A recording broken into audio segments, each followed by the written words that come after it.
Have you ever felt connected to someone you've never met? He dreams of a girl in a town he's never seen. She wakes up with memories that aren't hers. Two souls, tied by fate, begin to switch lives without warning in the quiet mornings of old Japan, where time moves like a dream. What begins as confusion slowly blossoms into something deeper, a love that grows across time, distance, and forgotten memories. Whispers through the mist, a gentle story across time, told in the rhythm of dreams. Chapter 1. The switched mornings. You drift through consciousness like morning mist, awakening not in the familiar embrace of your own bed, but somewhere entirely different. The tatami beneath you feels worn and warm, centuries of gentle footsteps having blessed its surface with a patina of peace. The air carries unfamiliar scents, wood smoke from a distant hearth, the green sweetness of mountain tea, and something else, something indefinable that whispers of another time, another place. You rise slowly, your limbs moving in ways that feel both foreign and strangely natural. The room around you breathes with quiet history, sliding doors of weathered paper, wooden beams dark with age, a small writing desk where morning light pools like liquid gold. Through the window, you see a world painted in watercolors. Mist clings to ancient cedar trees, their branches reaching toward a sky the color of pearl. In the distance, a small village sleeps beneath its blanket of fog, rooftops emerging like gentle hills from the sea of white. This is Ichihara, though you don't know its name yet. A place where time moves like honey, where every breath carries the weight of centuries, where the boundary between dream and waking grows thin as rice paper roll. You move to the writing desk. Your fingers, hands that don't quite feel like your own, trace the smooth wood surface. Here lies an old journal, its pages yellowed with age and filled with careful brushstrokes. The characters dance before your eyes, and somehow, impossibly, you understand their meaning. Today the mist came early, wrapping our village in its gentle embrace. I watched the morning unfold from my window, each moment a small gift. Yesterday feels like a dream I cannot quite grasp, as if I lived someone else's life for a single day.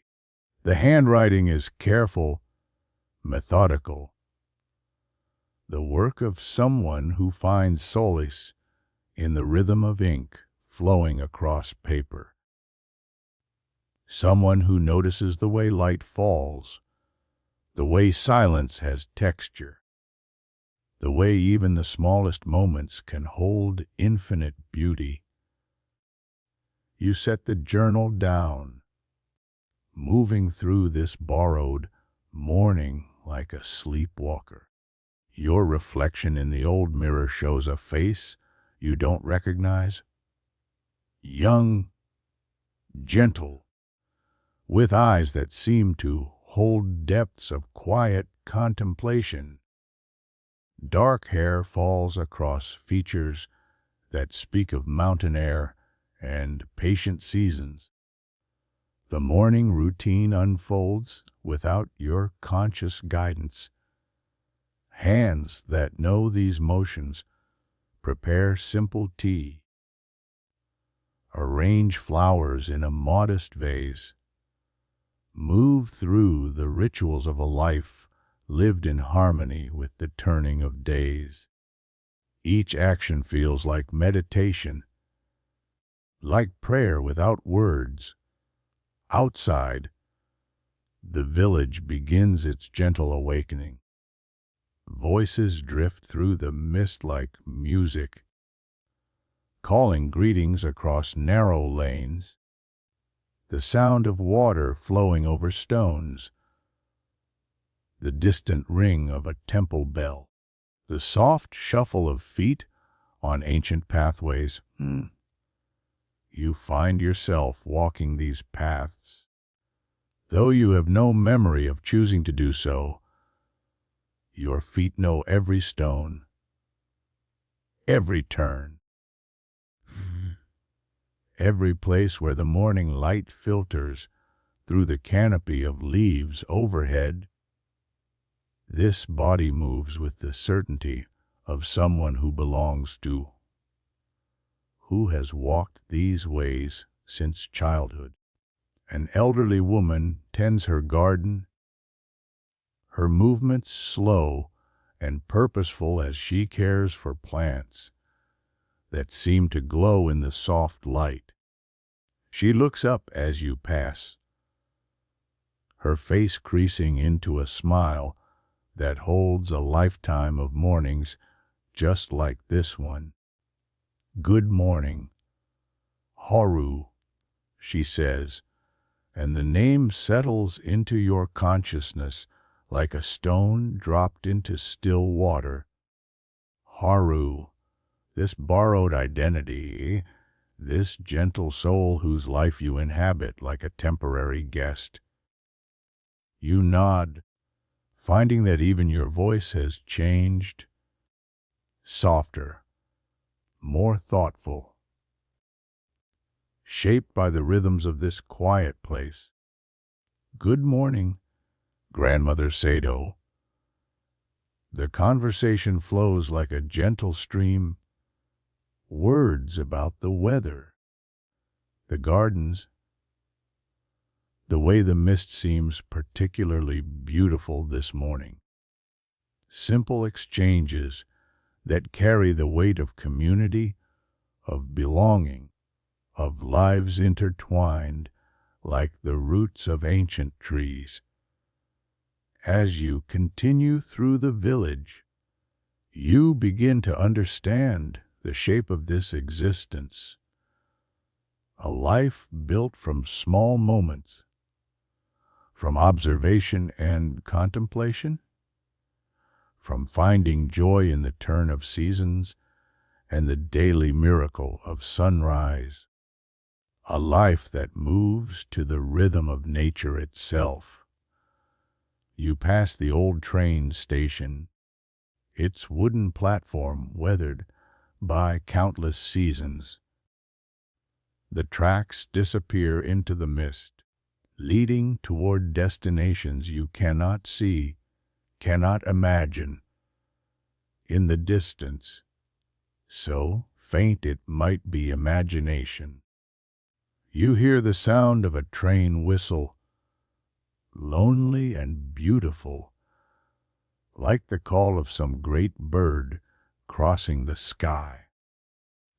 The sound sends a strange resonance through your borrowed heart, as if it carries meaning you cannot quite grasp, as if it speaks to something deep within this gentle soul you temporarily inhabit.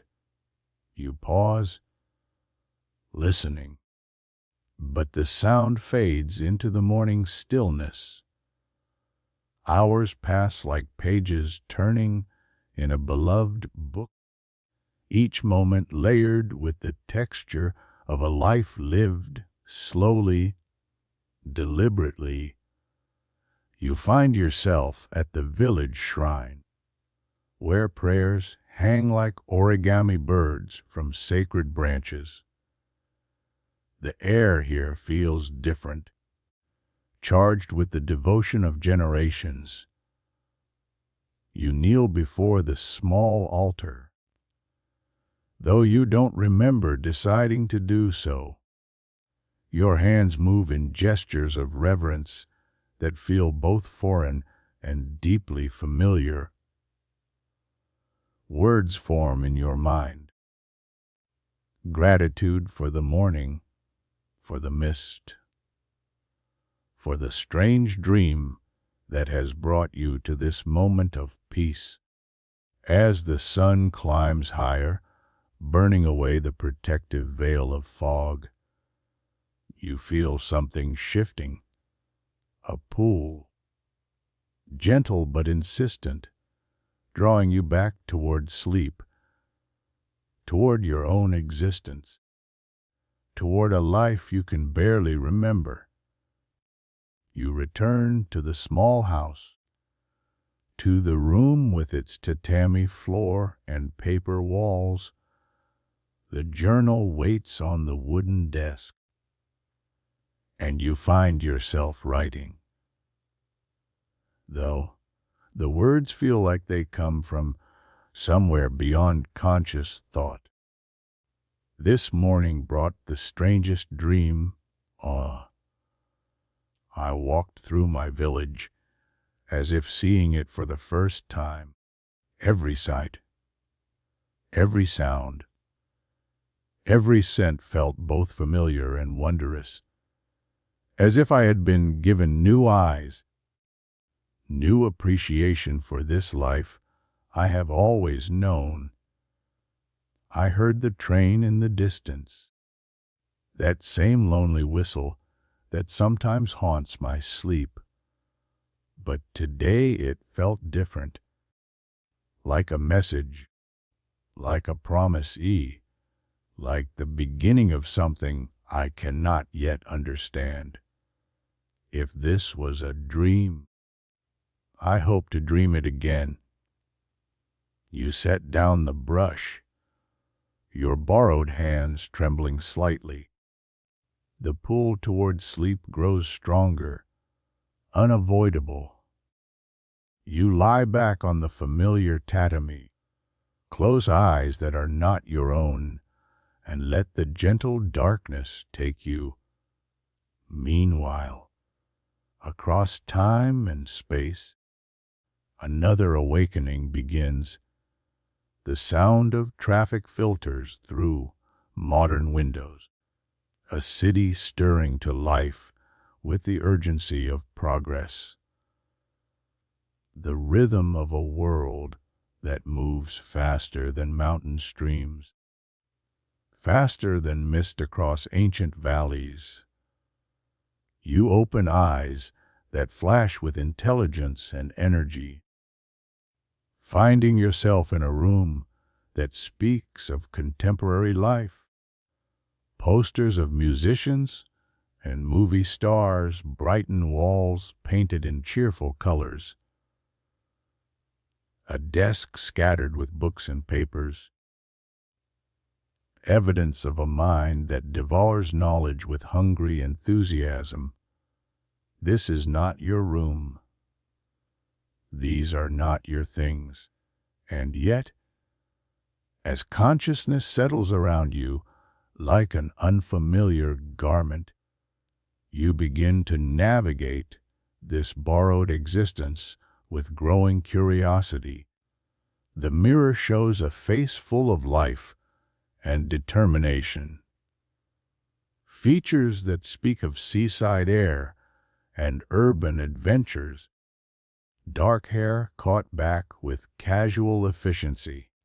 Eyes that seem to hold the spark of someone who embraces each day as a new possibility.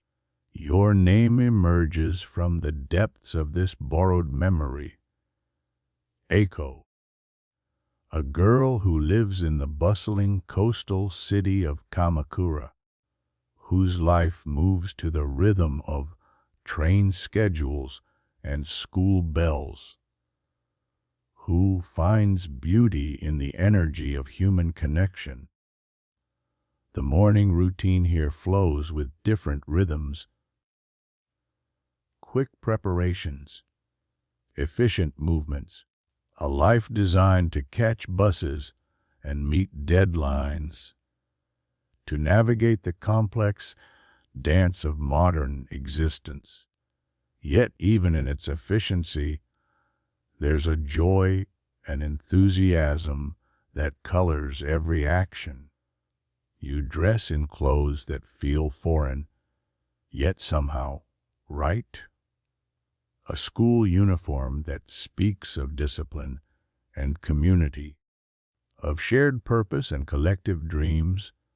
Your hands, these borrowed hands, move with practiced ease through morning rituals.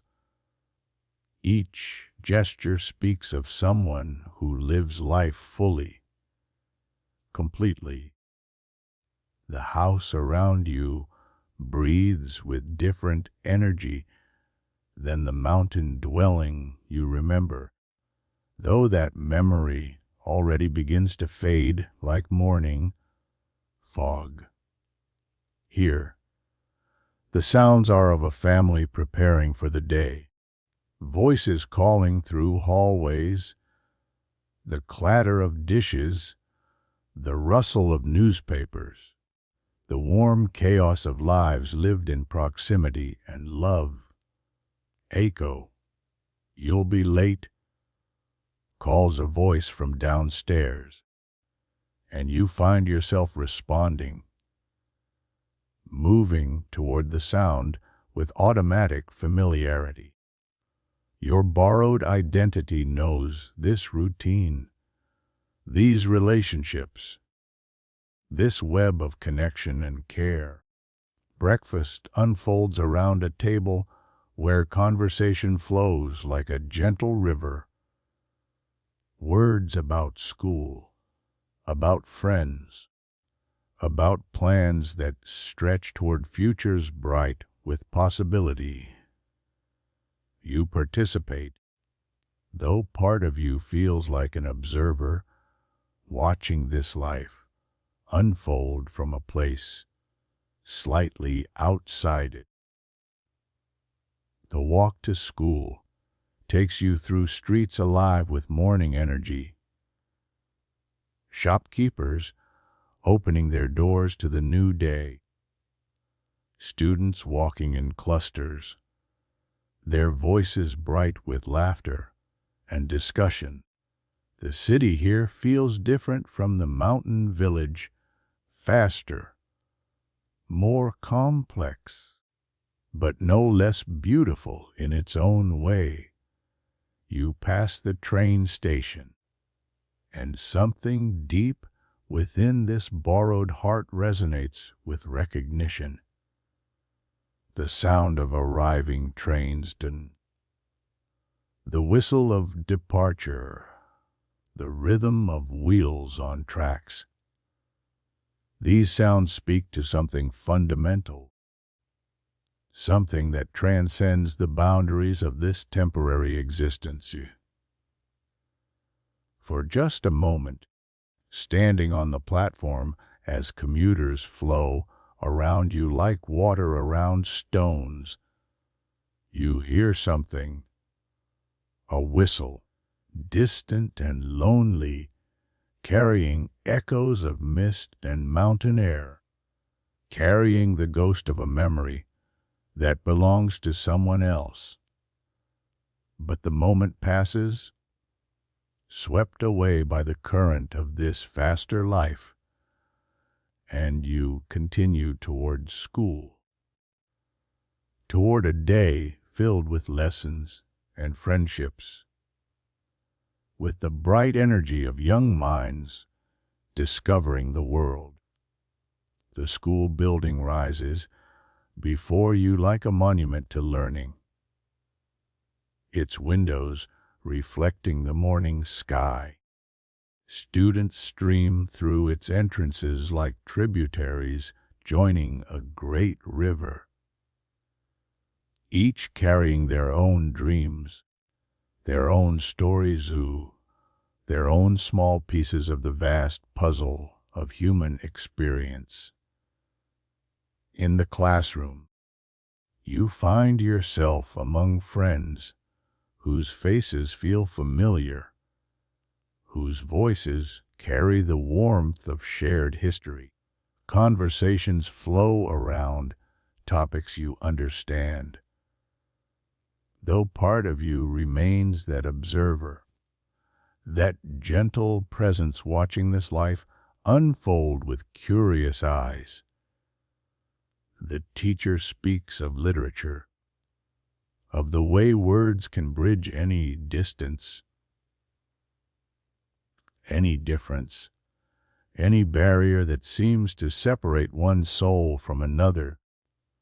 The lesson resonates in ways you cannot quite explain, as if it speaks to something deeper than academic knowledge, as if it holds keys to mysteries you didn't know you were pondering.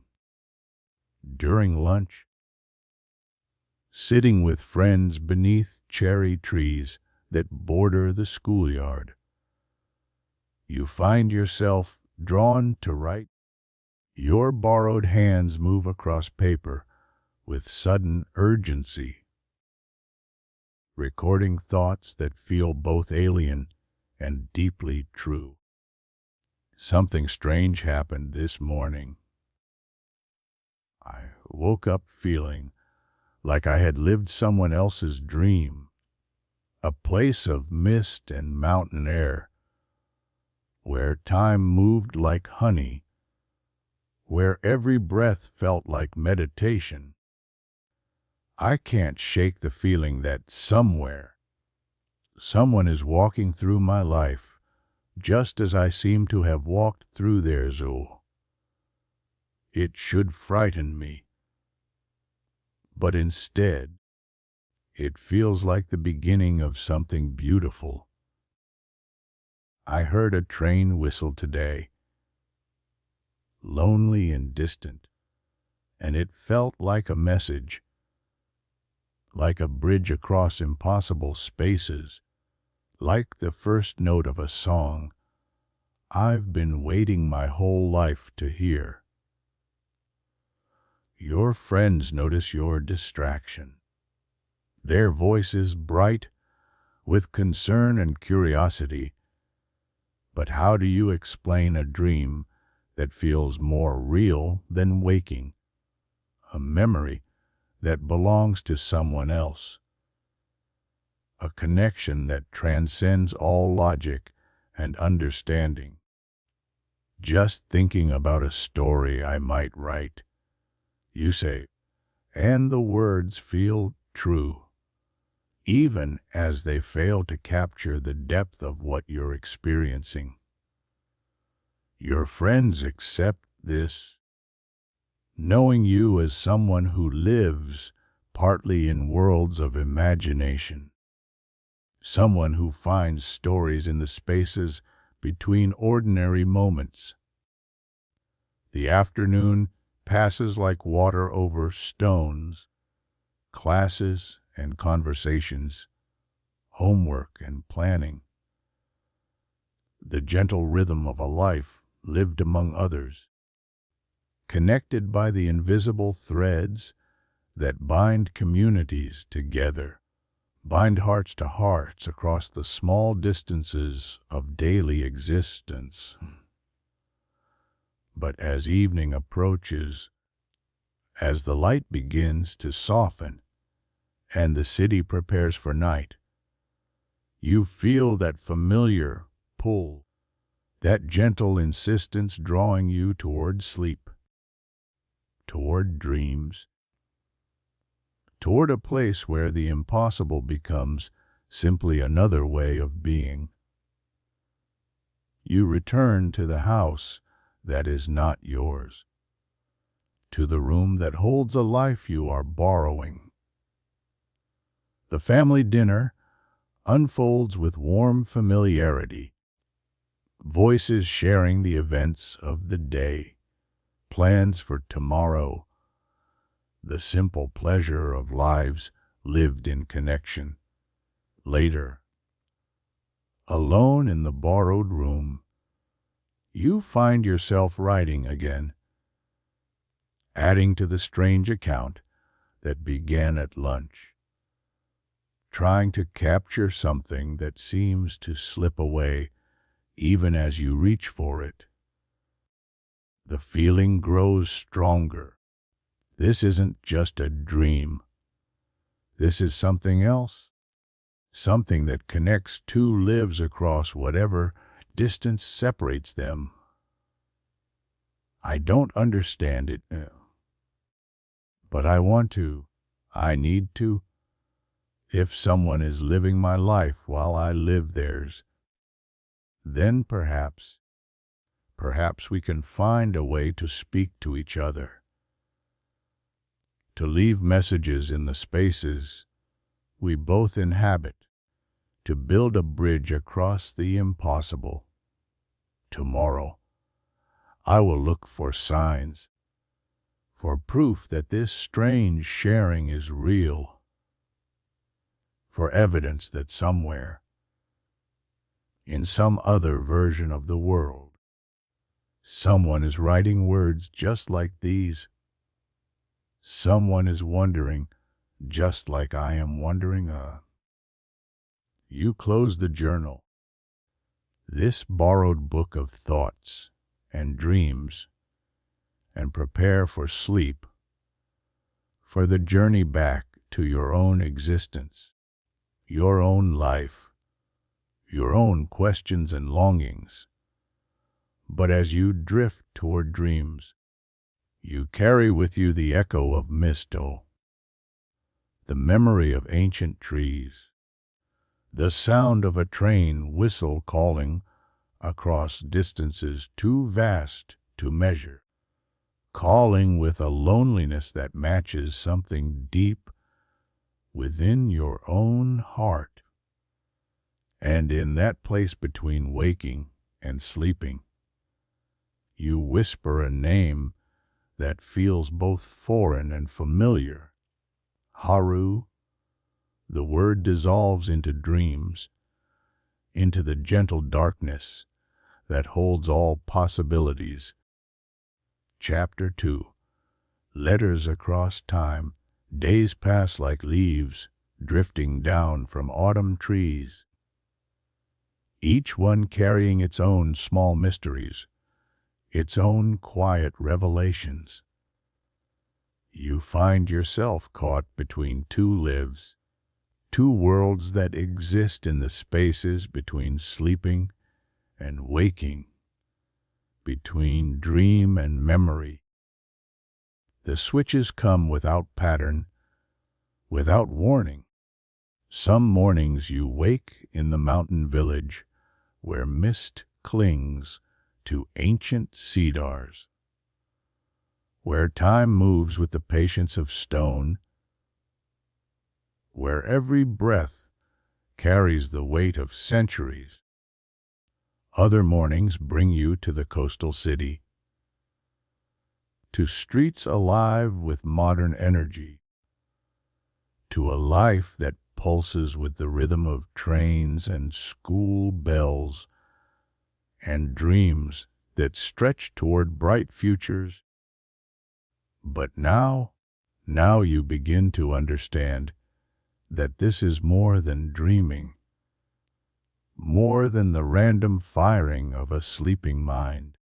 This is something deeper, something that defies every boundary you thought you understood. In the mountain village, when consciousness settles into Haru's gentle existence, you find evidence of your presence, proof that the girl from the city has walked these same paths, has sat at this same wooden desk, has breathed this same mountain air.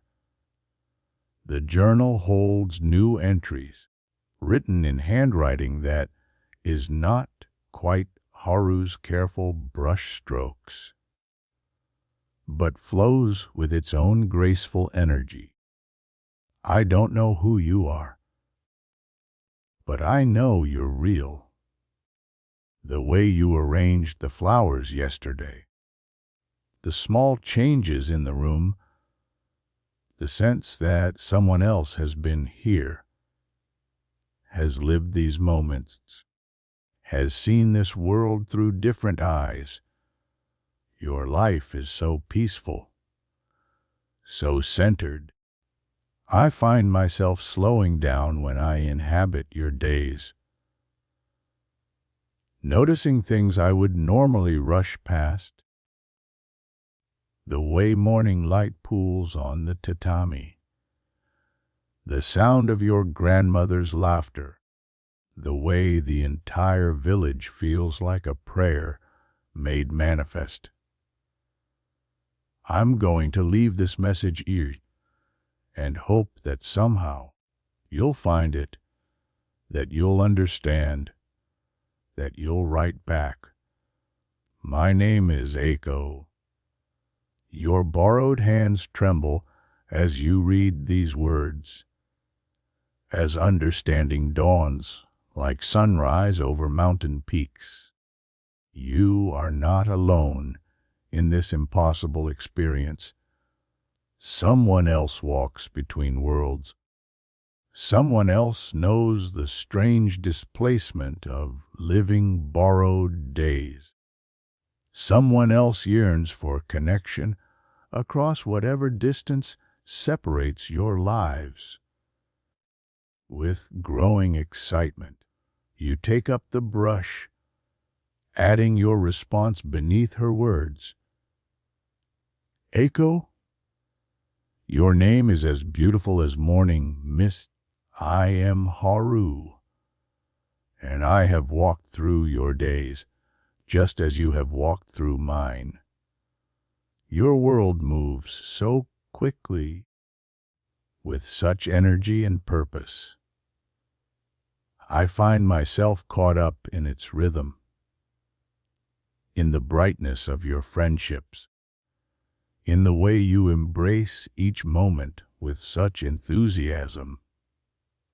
I understand now why you slow down when you're here.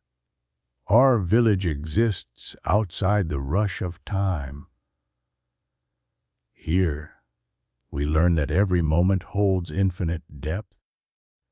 That peace comes not from achieving, but from simply being, from finding our place in the great wheel of seasons. I will hide this journal in the place where the old shrine meets the mountain path, where the stone lantern stands guard over prayers written on rice paper.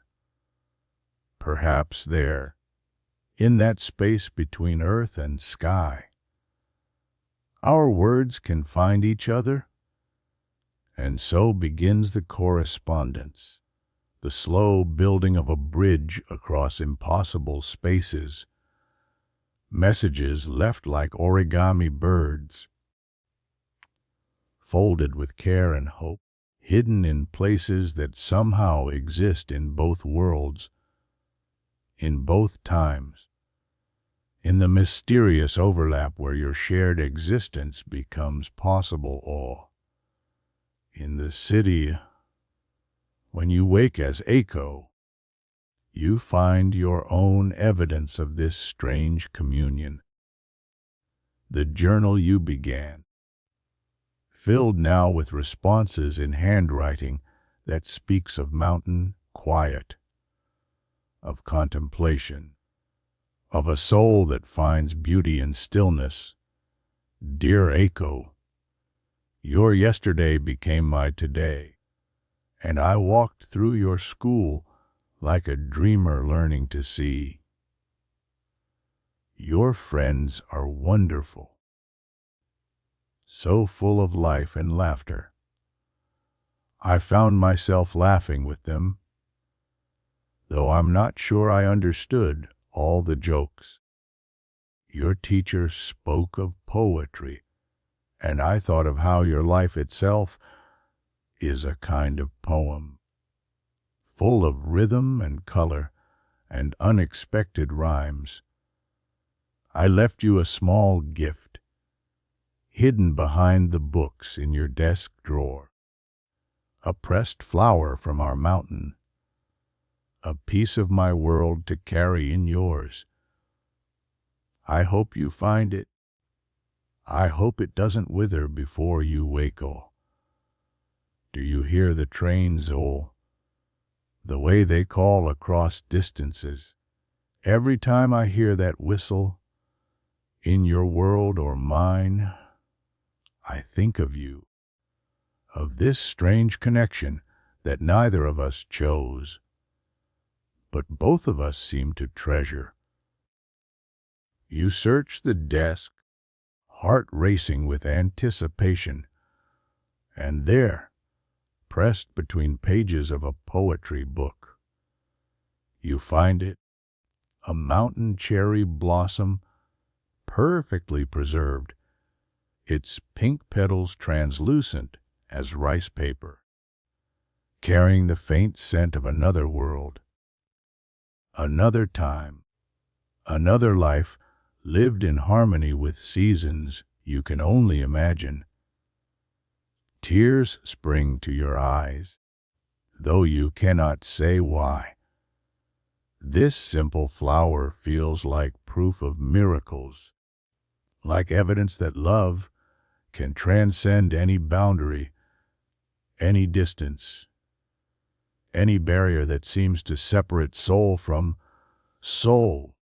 You press the flower to your heart, then carefully place it back between the pages, a treasure to carry through all your borrowed days, all your returns to this life that grows more precious with each awakening. The exchanges multiply, you grow more complex, more intimate. You begin to know each other through the accumulation of shared moments, through the gradual revelation that comes when two souls learn to speak across the impossible. From Haru, you learn about the rhythm of mountain seasons, about the way the village celebrates the turning of the year, about meditation and tea ceremony, about finding joy in the simplest moments, about a way of being that honors the connection between human hearts and the natural world. Today, I helped grandmother Sato with her garden, and I thought of how you would love the way she speaks to each plant, as if they were old friends, as if every flower has a story, a purpose, a place in the great conversation between earth and sky. She asked about you today, though of course she doesn't know about you. Not in the way I do. She said I seemed different lately, more present, more engaged with the world around me. I think she means that your energy, your enthusiasm for life, has begun to shine through even when you're not here. Is it strange that I feel I'm becoming more myself through knowing you? As if your different way of seeing has taught me to see my own world with new eyes. From Eiko. Haru learns about the energy of modern life, about friendship and ambition, about the way young minds can dream of changing the world, about finding beauty in human connection, about a way of being that honors the infinite possibilities contained within each new day. I tried your way of walking today, slowly, paying attention to everything and I discovered things about my own city that I never knew existed.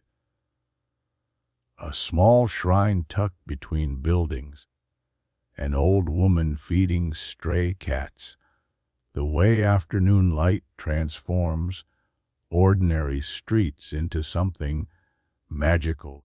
My friends think I'm becoming more thoughtful, more artistic. They don't understand the change, but I can see it in their faces. They recognize something deeper, something that wasn't there before. I think they're seeing your gentleness, your way of finding meaning in quiet moments.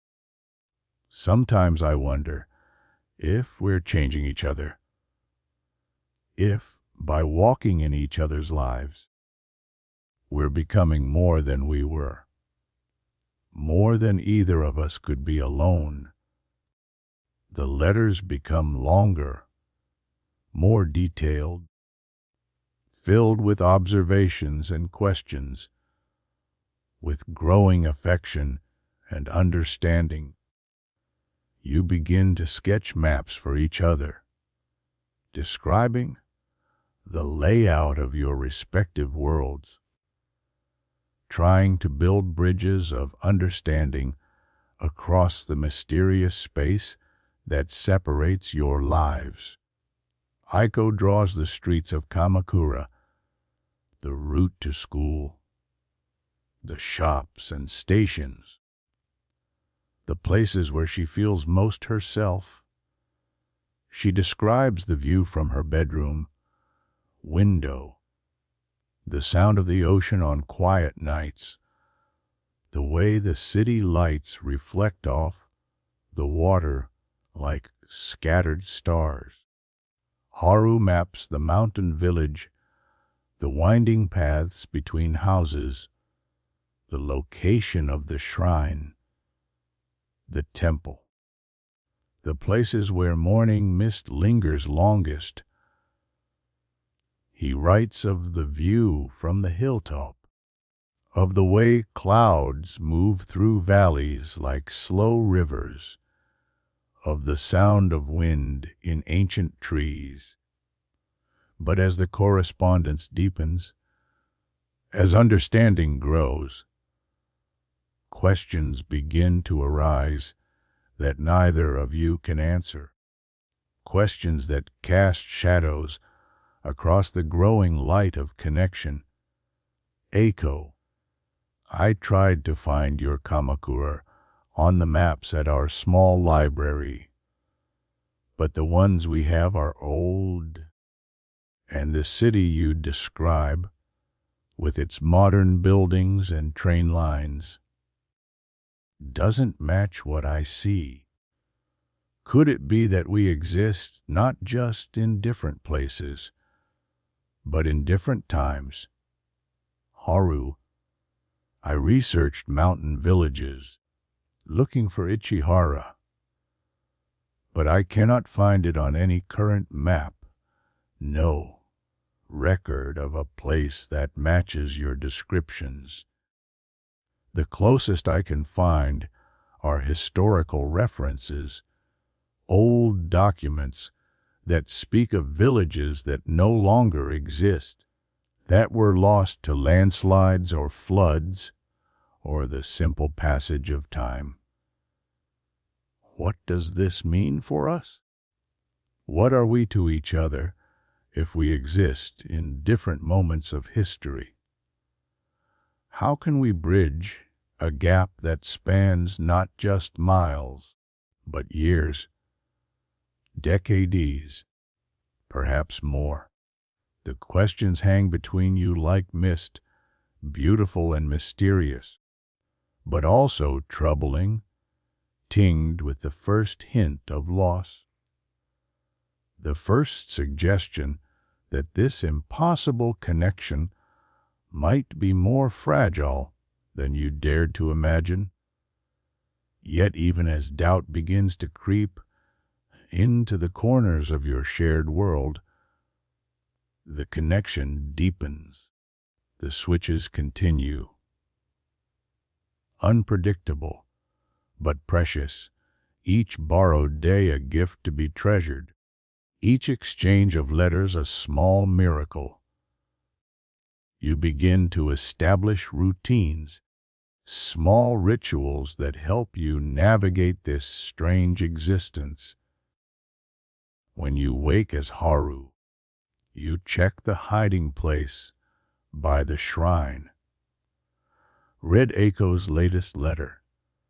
Then spend the day living as fully as possible, experiencing the mountain life through her curious eyes, her enthusiasm, her way of finding wonder in everything. When you wake as Eiko, you search for Haru's responses, then move through the city day with his gentleness, his appreciation for beauty, his way of finding peace in the midst of modern complexity. The borrowed lives become richer, more meaningful. Each of you brings something essential to the other's world. Aiko's energy breathes new life into Haru's quiet existence, while Haru's contemplative nature adds depth to Aiko's busy days. Others begin to notice the changes. In the mountain village, Grandmother Sato comments on Haru's increased confidence, his willingness to engage with the world beyond his usual solitary pursuits, his new interest in learning about places and times beyond the familiar boundaries of mountain life. In the city, Aiko's friends observe her growing thoughtfulness, her increased appreciation for quiet moments, her new habit of finding beauty in simple things, her deeper engagement with poetry and art, her way of listening that makes others feel truly heard. Both lives become richer, fuller, more authentic, as if each of you is learning to be more completely yourself through the lens of another's experience. But the questions persist, growing more urgent with each passing day, each borrowed morning, each exchange of letters that carries both joy and an underlying sadness. We need to meet, somehow, somewhere, in whatever space exists between our worlds. I dream of seeing your face, of hearing your voice, of knowing you not just through letters and borrowed days, but as yourself, in your own time and place. Yes, I dream of this too, but how? Every time I try to travel to your city while inhabiting your life, I wake up back in my own world before I can reach you. Every time you try to visit our village while living my days, the same thing happens. It's as if whatever force allows us to share these lives also prevents us from truly meeting. Perhaps the answer lies in the places we both recognize, the landmarks that exist in both our worlds. The train station. We both write of hearing the trains, of that lonely whistle that seems to call across impossible distances. Perhaps there, in that space between departure and arrival, we might find each other. The plan forms slowly, carefully, born from hope and desperation in equal measure. Both of you begin paying closer attention to the trains, to the schedules, to the way the whistles sound at different times of day. In the mountain village, Haru learns that a train passes through at dusk, heading toward the coast, toward places that exist only in stories and dreams. In the city, Eiko discovers an old line that runs inland, toward mountains that seem to shimmer in the distance like promises made of mist. Tomorrow, when the evening train departs, I will be on the platform waiting, hoping. Even if we cannot meet in the ordinary way, perhaps in that moment of departure, in that space between worlds, something might be possible. Yes. Tomorrow, I will do the same. And even if we cannot see each other, cannot touch, cannot speak, perhaps we will know. Perhaps in that moment when two trains call across the darkness, we will feel the connection that has grown between us. We'll understand that love truly can transcend any distance, any barrier, any mystery that seems to keep souls apart. The night before passes slowly, filled with anticipation and fear, with hope and the terrible possibility of disappointment, but also with the deep certainty that whatever happens, this connection has changed both lives forever, has opened windows in hearts that had never known they were closed, or has proven that love is indeed stronger than time, stronger than space, stronger than all the logical impossibilities that try to tell us we are alone. Tomorrow, the trains will call, and two hearts will answer, reaching across whatever distance separates them, trusting in the miracle that has already brought them this far, believing that love will find a way, as love always does, to bridge the unbridgeable, to connect what cannot be connected, to whisper hope into the spaces between worlds. Chapter 3. The Mist of Truth. The morning arrives draped in uncertainty, clouds gathering over both worlds like harbingers of change.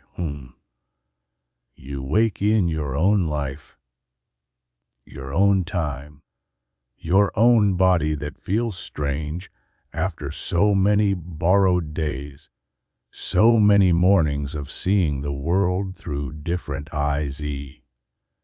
The switches have stopped. Suddenly, completely, like a door that has closed without warning, leaving you standing in the hallway of your own existence, wondering if everything you experienced was nothing more than the most vivid dream, the most beautiful illusion ever crafted by a sleeping mind. But the letters remain, hidden in places only you could know to look. Pressed flowers that carry the scent of another world. Handwriting that speaks of a soul you've come to love through the accumulation of shared moments, shared hopes, shared dreams of a meeting that now seems impossible. You are Eiko, firmly planted in your own life, your own time. The busy coastal city of Kamakura in 1975.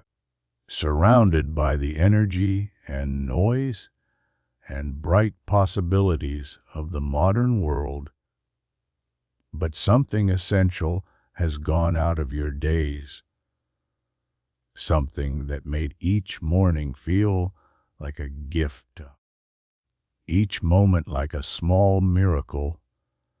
The absence echoes through everything,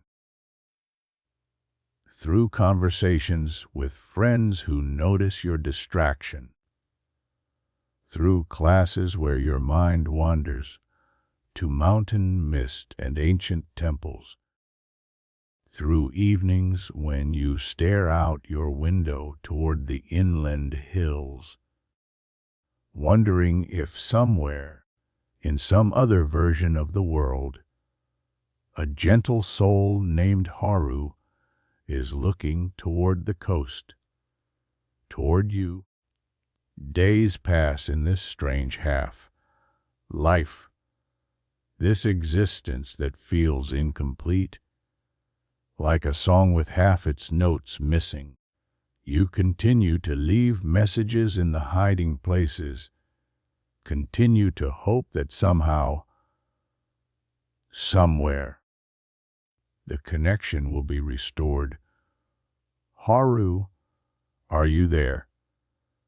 Can you read this? I wake up in my own life every morning now, and it feels like exile, like I've been banished from a paradise I didn't know I'd found. Please, if you're reading this, find a way to write back. Find a way to let me know that our time together was real. But the hiding places remain empty. The responses you long for never appear.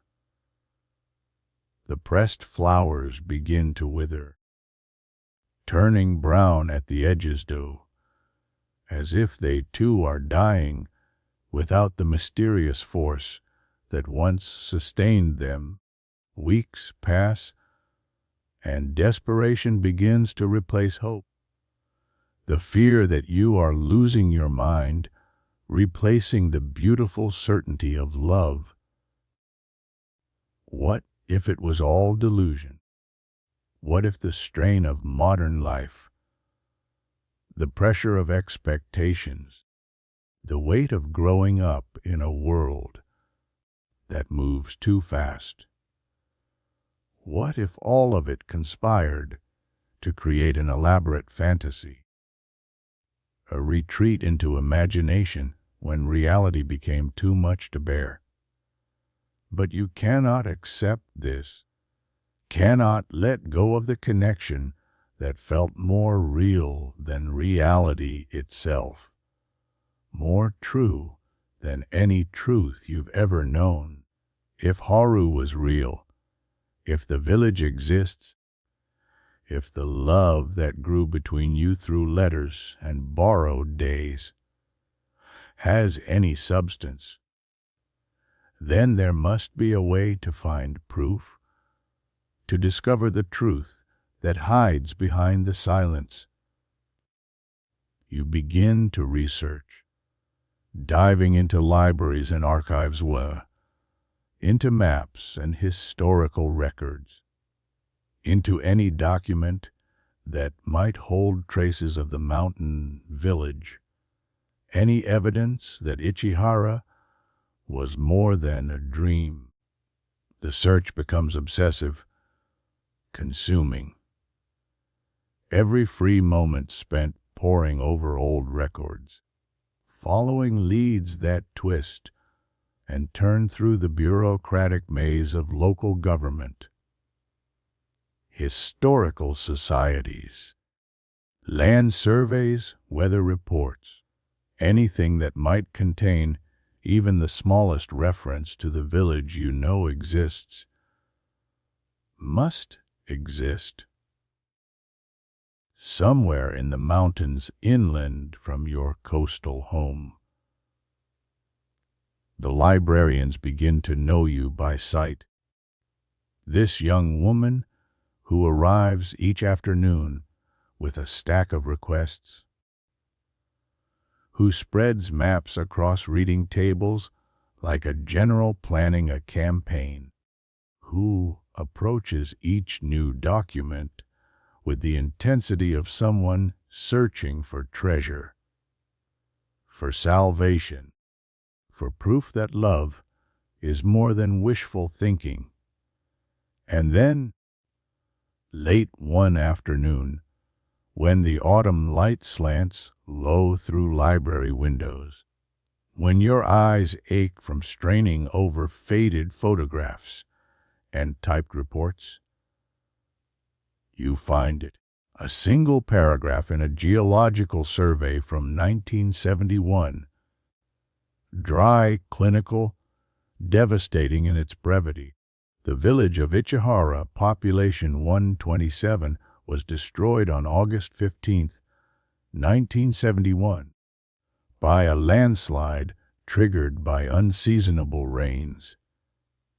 The entire settlement, including all structures and residents, was buried beneath an estimated 2.3 million cubic meters of earth and debris. No survivors were found. The area has been deemed unsuitable for resettlement. The words blur before your eyes, swimming in tears that come from somewhere deeper than sadness, from a place where hope dies and something more complex takes its place. Understanding, terrible and beautiful and impossible to deny, Haru existed. The village existed. The life you borrowed and loved and learned from was real. But it ended on a summer day in 1971, 4 years before this moment. 4 years before you began switching lives. 4 years before you learned to love a boy who died before you were old enough to know what love means. The implications crash over you like a wave, washing away every assumption you'd made about the nature of your connection. Every theory about different places existing in the same time collapses, replaced by the far more mysterious truth that your love transcended not just distance, but time itself, but death itself. You close the book, hands shaking, heart hammering against your ribs like a bird desperate to escape its cage. The other library patrons continue their quiet research, oblivious to the fact that your world has just rearranged itself around this terrible, beautiful, impossible truth. That night, you cannot sleep, cannot eat, cannot focus on anything but the growing certainty that you must go there, must see the place where Ichihara once stood, where Haru lived his gentle days, where love reached across the ultimate boundary to touch your heart, to change your life, to prove that some connections transcend every limit the physical world tries to impose. You tell your parents you need to take a trip, research for a school project due. They're concerned by your intensity, your obvious distress, but they know you as someone responsible, someone who doesn't make requests lightly. They give their permission, along with worried glances and instructions to call if you need anything. The train that takes you inland follows tracks that seem familiar, though you've never traveled this route before. The landscape unfolds like a memory awakening,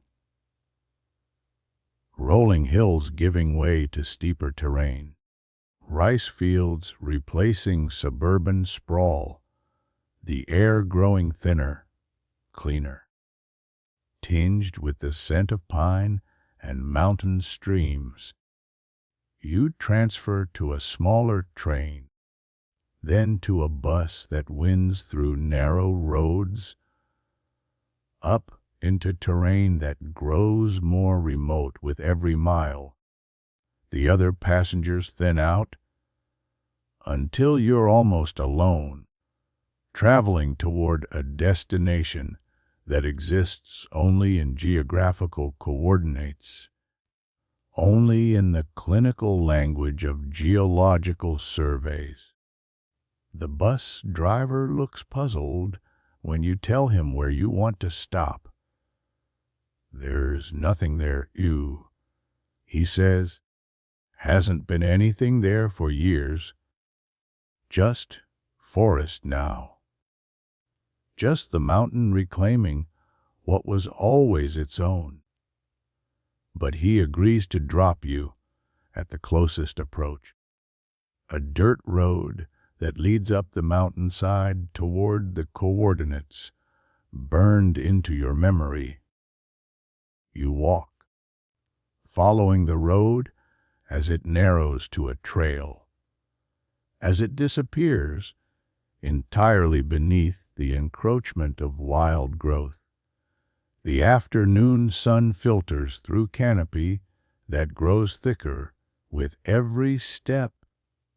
Ancient trees that whisper secrets in languages you almost understand, that seem to recognize you, to welcome you back to a place you've never been, except in borrowed dreams.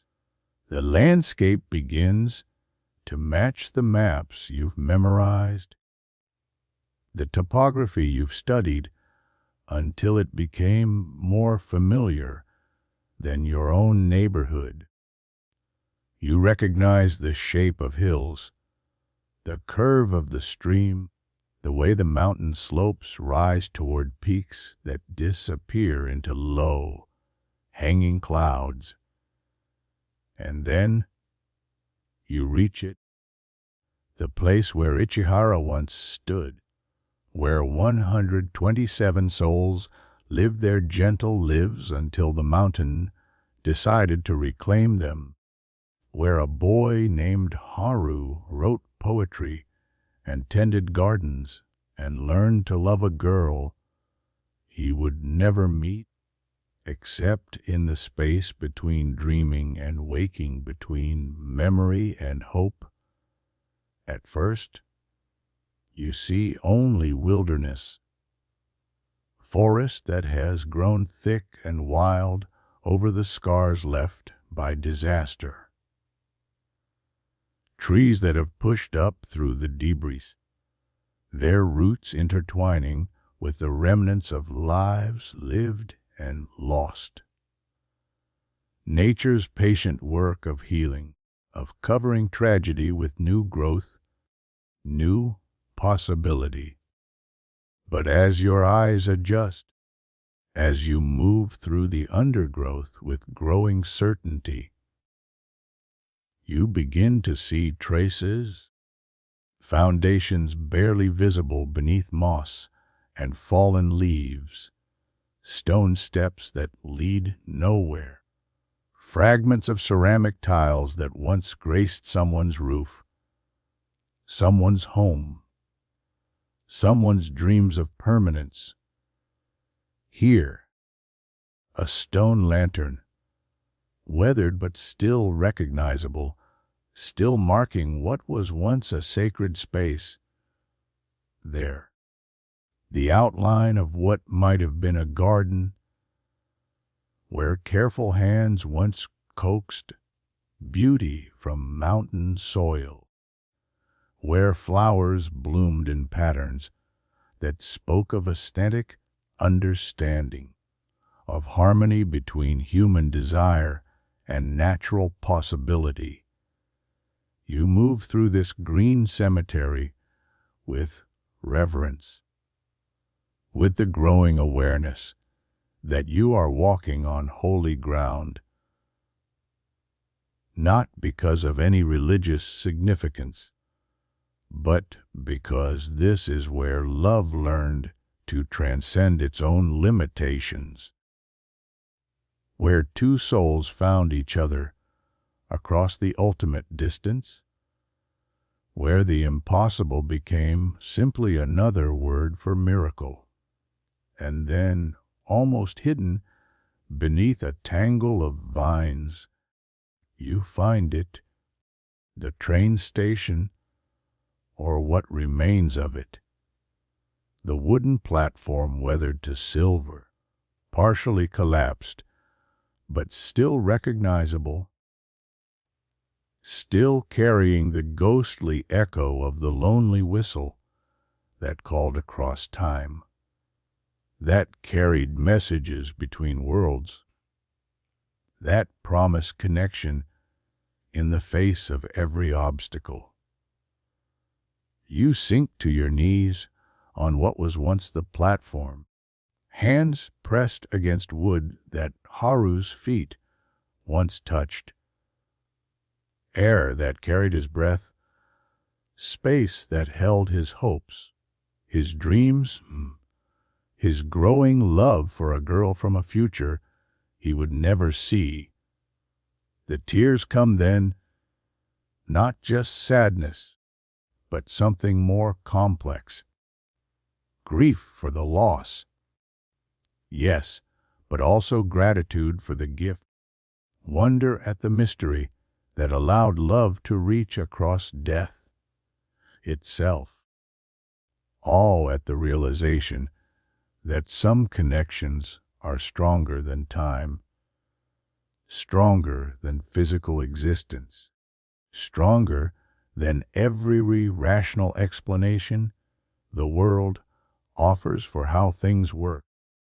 You sit there as afternoon fades toward evening, as shadows lengthen and the mountain begins its nightly conversation with mist, as the air fills with the scent of growing things, with the whisper of wind through leaves, with the profound silence that speaks more eloquently than words. And in that silence, you hear it, faint, distant, but unmistakable, the sound of a train whistle, lonely and beautiful, calling across distances that cannot be measured in miles, calling with a voice that carries love, carries longing, carries the eternal human hope that somehow, somewhere, connection is possible. You stand, heart pounding, eyes scanning the forest for any sign, any glimpse, any miracle that might bridge the 4 years that separate your life from his. But there is only wilderness, only the patient work of time and weather, only the mountain's slow process of healing its own wounds. Yet the whistle continues, growing clearer, more distinct, and now you hear something else, the rhythmic sound of wheels on tracks, the chuff of steam, the mechanical poetry of a train in motion, sounds that have no source, no physical explanation, no reason to exist in this place where rails were torn up years ago, where the station serves only ghosts and memories. The mist begins to rise, seeping up from the valley floor, curling around tree trunks, softening the edges of reality until the world becomes dreamlike, indefinite, open to possibilities that daylight would never allow, and through the mist, impossible but undeniable, you see lights, warm, golden, approaching through the forest like stars that have decided to walk the earth. The sound of the train grows louder, more real, accompanied now by the hiss of steam, the creak of carriages, the whispered conversations of passengers traveling between worlds. Your rational mind screams that this cannot be happening, that grief and exhaustion and wishful thinking have finally overwhelmed your ability to distinguish reality from fantasy. But your heart knows better. Your heart recognizes the signature of miracle, the fingerprint of love that refuses to be contained by death, by time, by any boundary the physical world tries to impose. The train emerges from the mist like something from a dream, an old steam locomotive,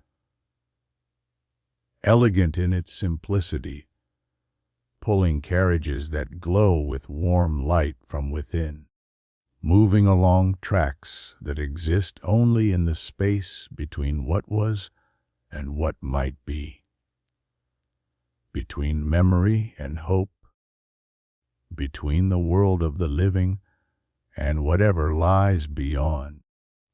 It pulls into the ruined station with a great sigh of steam and metal, brakes engaging with the screech of wheels against rails, doors opening with the whisper of welcome.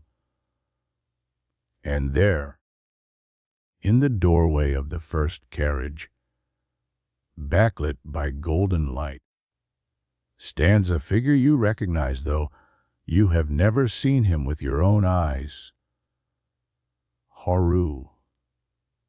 Not as you imagined him, but exactly as he is, gentle eyes that hold depths of understanding, dark hair that catches the light from the carriage windows, features that speak of mountain air and patient seasons, of a soul that found beauty in quiet moments, that learned to love without condition, that reached across death itself to touch your heart.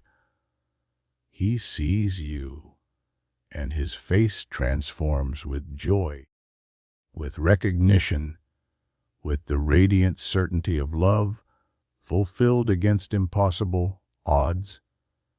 He steps toward you, one foot on the phantom platform, one foot in the mystery that allows such meetings to exist.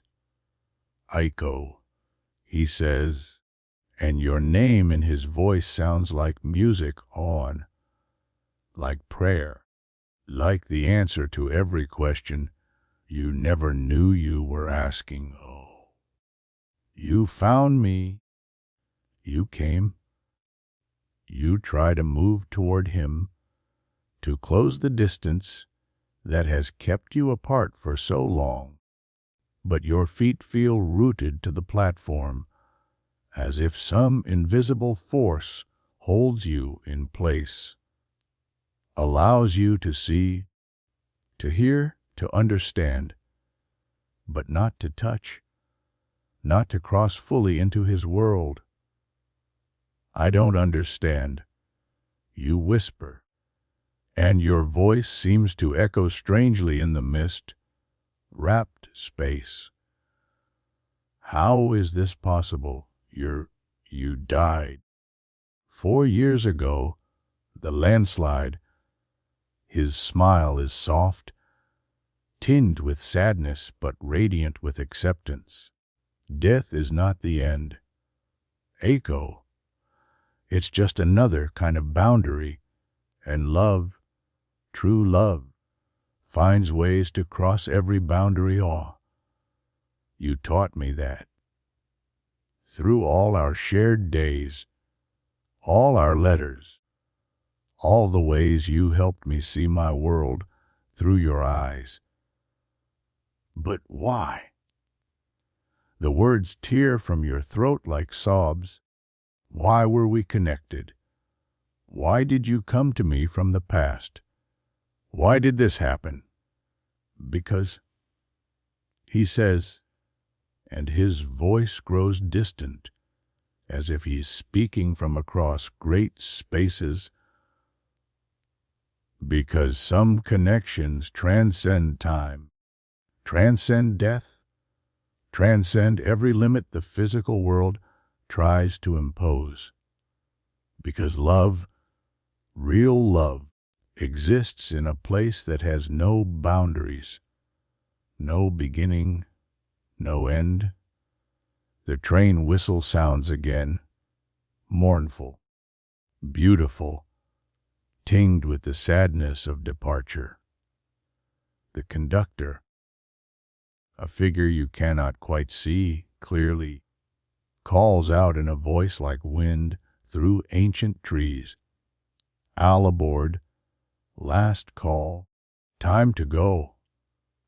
I have to leave, Haru says, and you can see him beginning to fade, becoming translucent, returning to whatever realm holds souls who love beyond their own lifetimes. But this isn't goodbye. Echo. This is understanding. This is knowing that what we shared was real, was meaningful, was worth every moment of mystery and confusion. Wait, you cry, reaching toward him despite the invisible barrier that holds you back. Will I see you again? Will we ever? Love doesn't end, he whispers, and now his voice comes from everywhere and nowhere, from the mist itself, from the mountain, from the space between heartbeats, where miracles are born.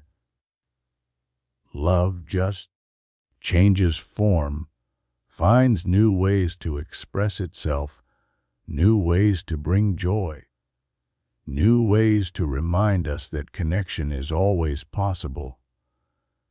The train begins to move, wheels turning slowly at first, then with gathering speed, carrying its impossible cargo back into the realm of mystery, back to whatever place holds the spirits of those who love without condition, who reach across every barrier to touch the hearts that need them most.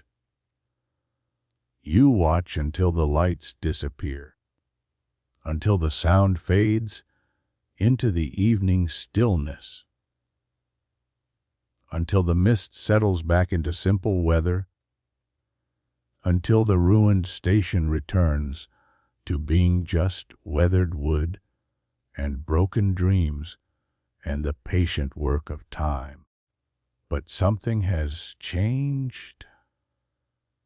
Something fundamental has shifted in the way you understand the world, the way you understand love, the way you understand the connections that bind soul to soul across every distance, every difference, every barrier that seems insurmountable.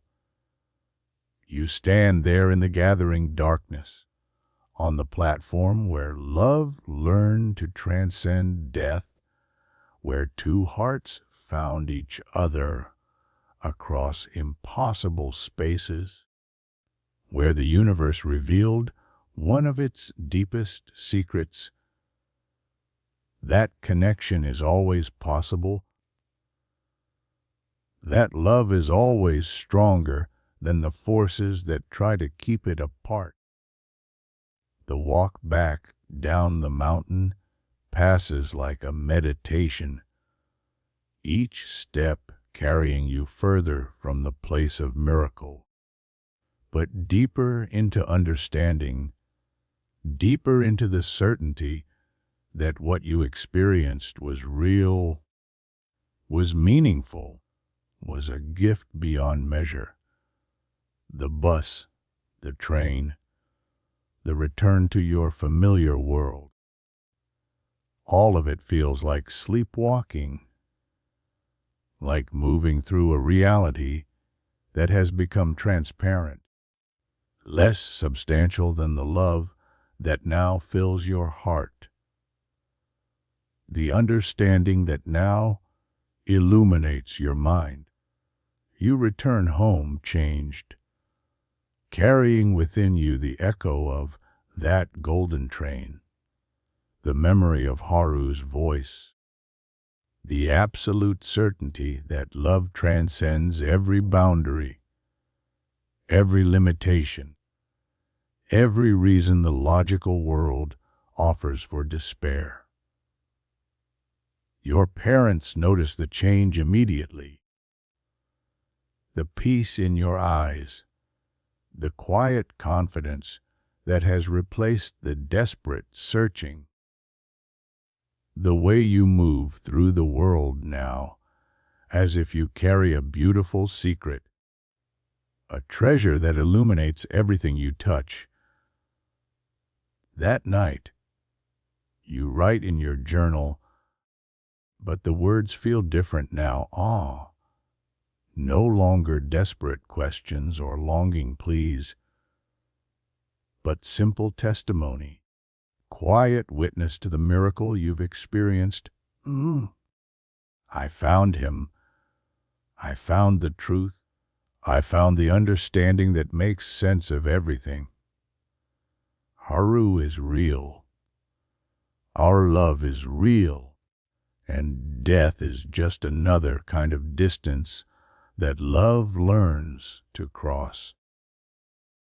I don't know if we'll meet again, in dreams or visions or whatever space exists between worlds.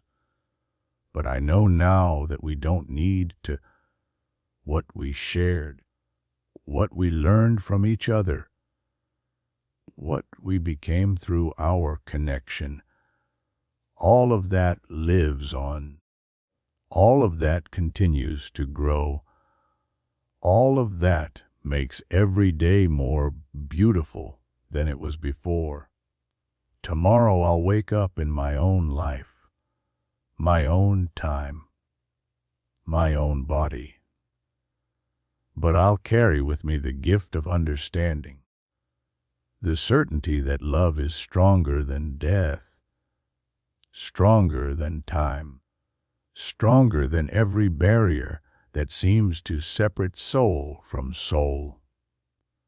And sometimes, when the evening mist rises from the ocean, when I hear a train whistle calling across the distance, I'll remember, I'll know, I'll feel the connection that transcends everything.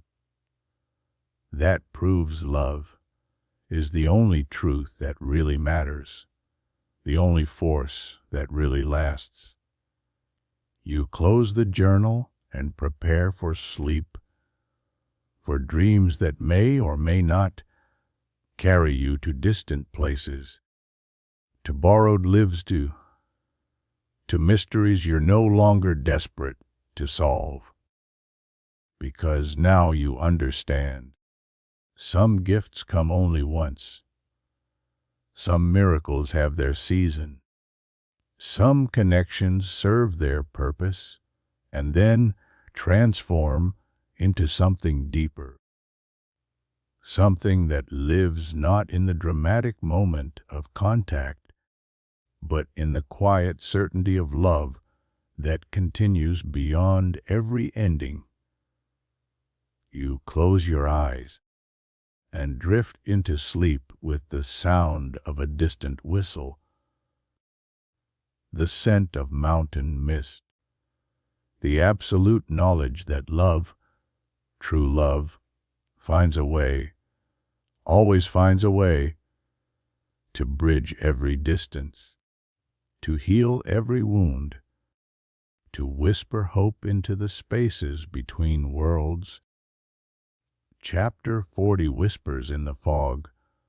The days that follow your return flow like a gentle river, carrying you forward into a life that looks the same from the outside, but feels transformed from within. You move through familiar routines, attend classes, spend time with friends, participate in all the small rituals that make up the fabric of ordinary existence. But everything has changed. Everything carries the patina of miracle, the subtle glow that comes from having touched the impossible, from having loved beyond the boundaries of life and death, from having learned that connection transcends every limit the physical world tries to impose. Your friends notice the difference, though they cannot name it. There's a peace in your eyes that wasn't there before, a quiet confidence that speaks of someone who has found answers to questions others don't even know they're asking. You listen more deeply, speak more thoughtfully, move through each day as if you carry beautiful secrets that illuminate everything you touch. You seem different since your trip, Michiko says one afternoon as you walk home from school together. Her voice carries curiosity, tinged with concern, more settled, like you found something you were looking for, though I didn't know you were looking for anything. You smile, considering how to explain the unexplainable, how to share truth that sounds like fantasy, how to convey the reality of love that transcends death without sounding like someone who has lost touch with the everyday world. I learned something about connections. You say finally, choosing words carefully, about how love can bridge any distance, any difference, any barrier that seems impossible to cross.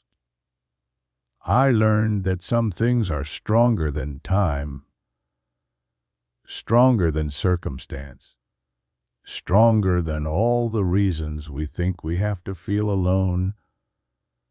She nods, though you can see in her eyes that she doesn't fully understand. How could she? How could anyone who hasn't walked between worlds, who hasn't loved across the ultimate distance, who hasn't learned that miracles are simply love expressing itself in ways that logic cannot contain? But her acceptance is enough. Her willingness to see the change in you, to respect the mystery she cannot grasp, to trust that whatever you discovered has made you more yourself, not less. This friendship, all your friendships, seem deeper now, more precious, touched by the understanding that connection, real connection, is always a gift, always a miracle, always something to be treasured. The weeks pass in this state of gentle transformation, each day bringing its own small revelations, its own opportunities to apply the wisdom gained from loving beyond limits. You find yourself drawn to stories, to poetry, to art that speaks of longing and connection, of love that transcends ordinary understanding. In literature class, when the teacher discusses tragic love stories, tales of lovers separated by fate or circumstance or death, you find yourself speaking with quiet authority, with the certainty of someone who knows that such love is not truly tragic, because love that deep, love that real, never really ends. It just transforms, finds new ways to express itself, new forms in which to continue growing. Your teacher is intrigued by your insights, by the depth of understanding you bring to discussions of impossible love, of connection across time and space. She approaches you after class one day, eyes bright with curiosity. Echo, your perspective on these stories. It's unusually mature, unusually profound. You write about love as if you understand it from experience, as if you've encountered something most people only dream about. I wonder if you'd consider writing something original, something that explores these themes, perhaps for the school literary magazine. The suggestion plants a seed that grows quietly in your mind. The idea of giving form to what you've experienced, of translating the miracle into words that might help others understand, that might offer hope to lonely hearts, that might prove love is stronger than every barrier that tries to keep souls apart. You begin to write, not the desperate letters of your correspondence with Haru, but something new, something that seeks to capture the essence of love that transcends time, that honors the connection without trying to explain its mysteries, that offers truth wrapped in the gentle language of story.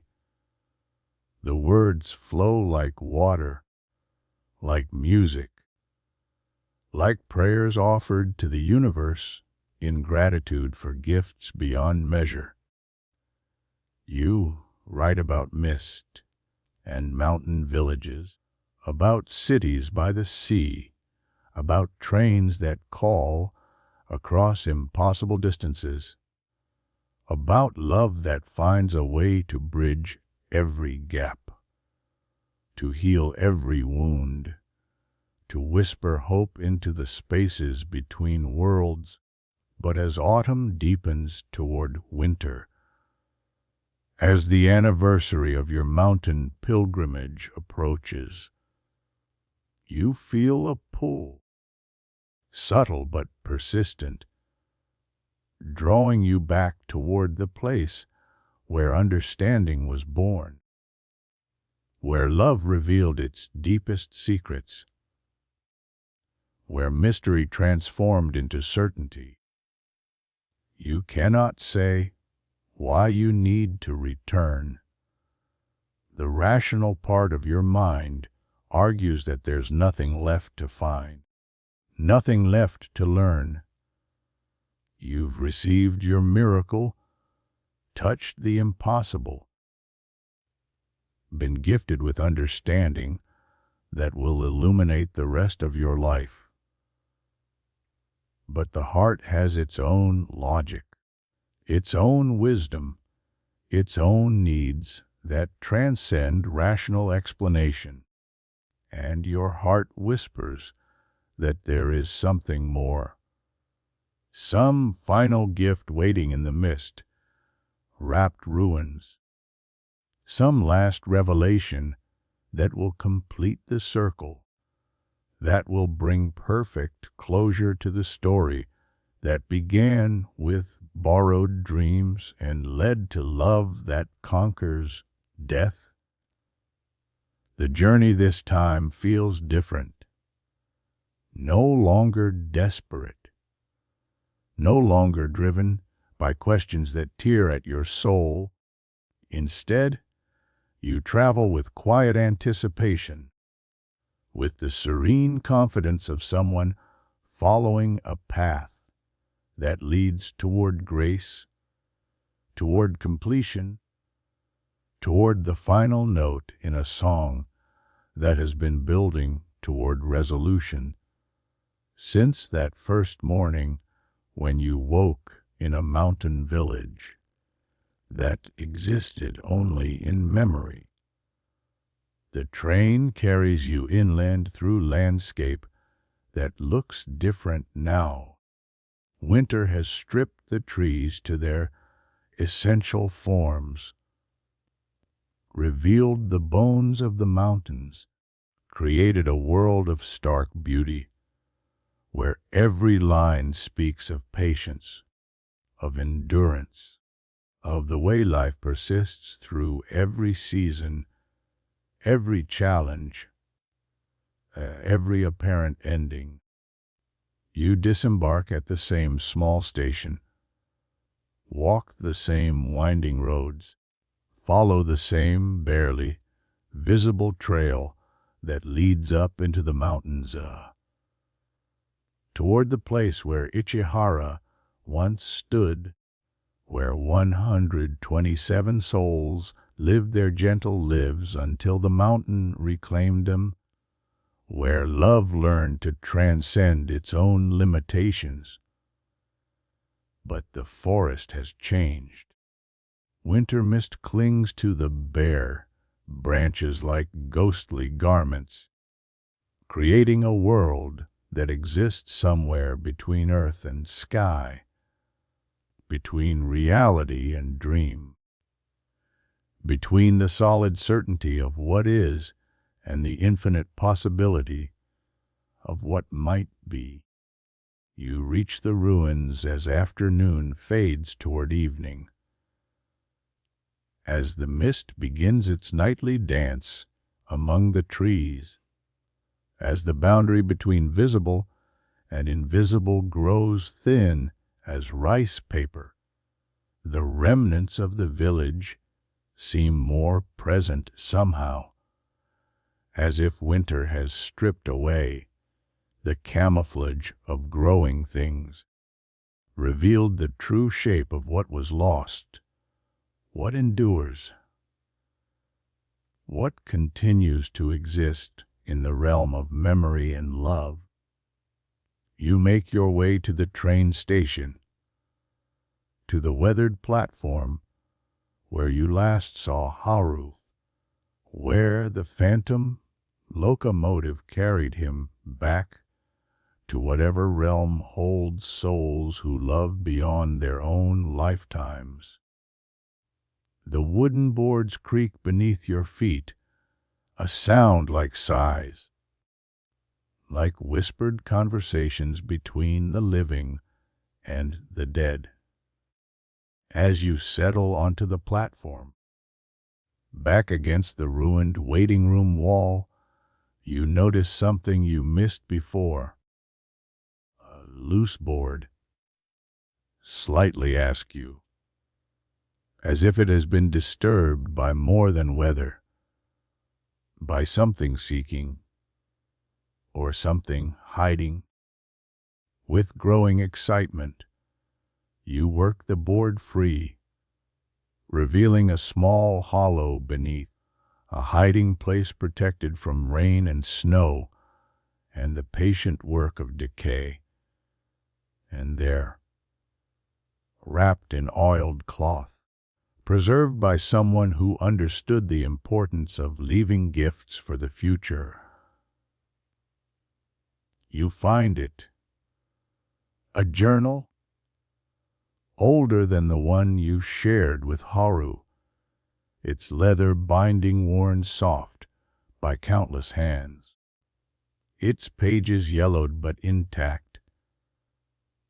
And on the first page, in handwriting you recognize, though it's slightly different, more mature, touched by the wisdom that comes from approaching the end of life. You read, "If someone finds this, someone who knows about the trains, about the mist, about love that crosses impossible distances, then perhaps it was meant to be found.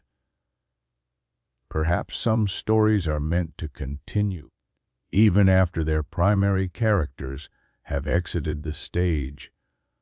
I am Haru, though I write this knowing that by the time these words are read, I will likely be gone. The mountain has been restless lately. The elders speak in worried whispers. The animals have begun to leave, seeking higher ground, safer places, following instincts older than human understanding. But I am not afraid.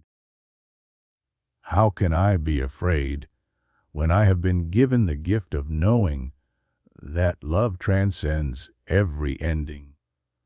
When I have learned that death is just another kind of journey, another way of crossing distances that seem impossible. She came to me in dreams, in borrowed days, in moments when the boundary between what is and what might be grew thin as morning mist. Aiko, a girl from a future I will never see, a soul that taught me to live more fully, to love more deeply, to understand that connection is always possible, even across the ultimate divide. I write this not knowing if she will ever read it, but trusting that love finds a way, that the universe conspires to bring messages to those who need to receive them, that some gifts are meant to echo through time like voices, calling across mountain valleys.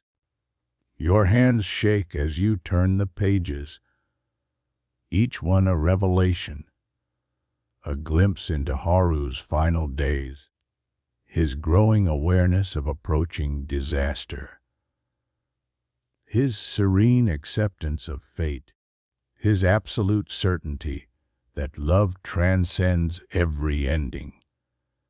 The switches have stopped. No more mornings when I wake in her bright world.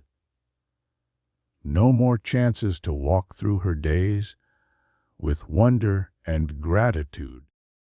But I am not sad. How can I be sad when I know that what we shared will continue? When I understand that love, once born, becomes eternal, indestructible, capable of bridging any gap, any difference, any barrier that seems insurmountable.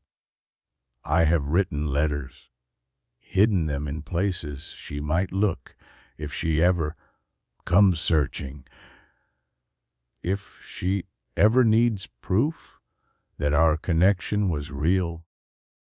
Messages filled with all the things I wanted to say, but never found time for. All the gratitude I carry for the gift of knowing her. All the love that will continue long after my physical presence has ended. But this journal, this is different. This is my attempt to explain. to help her understand, to leave behind something that might serve as a bridge between her world and mine. Something that might help her see that endings are also beginnings, that death is just another form of transformation, that love is the only force that truly lasts. The entries continue, chronicling Haru's final weeks, his preparations, his acceptance, his growing understanding of the role their connection would play in both their lives. His writing grows more philosophical, more profound, touched by the clarity that comes to those who approach death with open hearts. I have been thinking about trains, about the way they call across distances, about the loneliness in their whistles that somehow speaks of connection rather than separation. I think perhaps that is what our love is like, a train that travels between worlds, carrying messages, carrying hope, carrying the absolute certainty that no distance is too great for hearts that truly belong together. If she comes looking, if she finds this place, if she needs to understand, tell her that the train still runs, not on physical tracks, but on rails made of memory, of longing, of love that refuses to be contained by death. Tell her that sometimes, when the mist is thick and the boundary between worlds grows thin, that train can be seen, can be boarded, can carry souls across the spaces that seem to separate them. Tell her that I will be waiting, not in sadness, not in desperation, but in the serene confidence of someone who knows that love finds a way, always finds a way, to bring together what belongs together, to heal what seems broken, to whisper hope into the spaces between heartbeats. The final entry is dated just days before the landslide, written with the steady hand of someone who has found peace in the face of the inevitable. Tomorrow brings the summer festival. Our village will celebrate, as it has for centuries, honoring the connection between earth and sky, between past and future, between all the souls who have called this place home. I will participate with joy, with gratitude, with the absolute certainty that this is not an ending, but a transformation. If we forget, let the mist remember for us. Let it carry our love like incense, like prayer, like the eternal whisper of souls that refuse to be separated by anything as simple as death. Let it remind anyone who comes searching that love, true love, is stronger than time, stronger than distance, stronger than every force that tries to convince us we are alone. Echo, my heart, my teacher, my gift from a future I will never see with physical eyes. If you are reading this, know that every moment we shared was real, was precious, was worth a lifetime of ordinary love. Know that you gave meaning to my final days, purpose to my existence. understanding that will light my way into whatever comes next, and know that somewhere in the space between memory and hope, between dream and waking, between the mist and the clear air that follows, we will meet again, not as borrower and borrowed, not as past and future, but as ourselves, complete and eternal and free to love without limit, without end, without fear. Until then, live fully, love deeply, trust completely in the connections that make existence meaningful. And sometimes, when you hear a train whistle calling across impossible distances, remember that it carries messages, carries hope, carries the absolute certainty that love never truly ends. It just finds new ways to express itself, new forms in which to continue growing, forever yours across every distance, every difference, every barrier that tries to keep souls apart. Haru, you close the journal, tears streaming down your face, but they are not tears of sadness.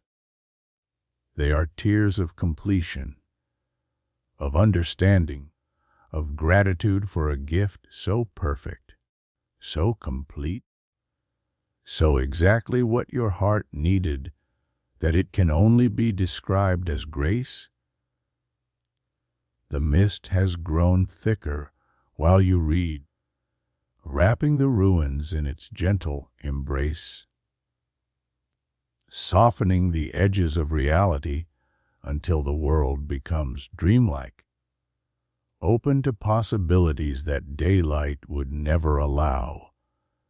And in that soft twilight, in that space between day and night, between what is and what might be, you hear it again.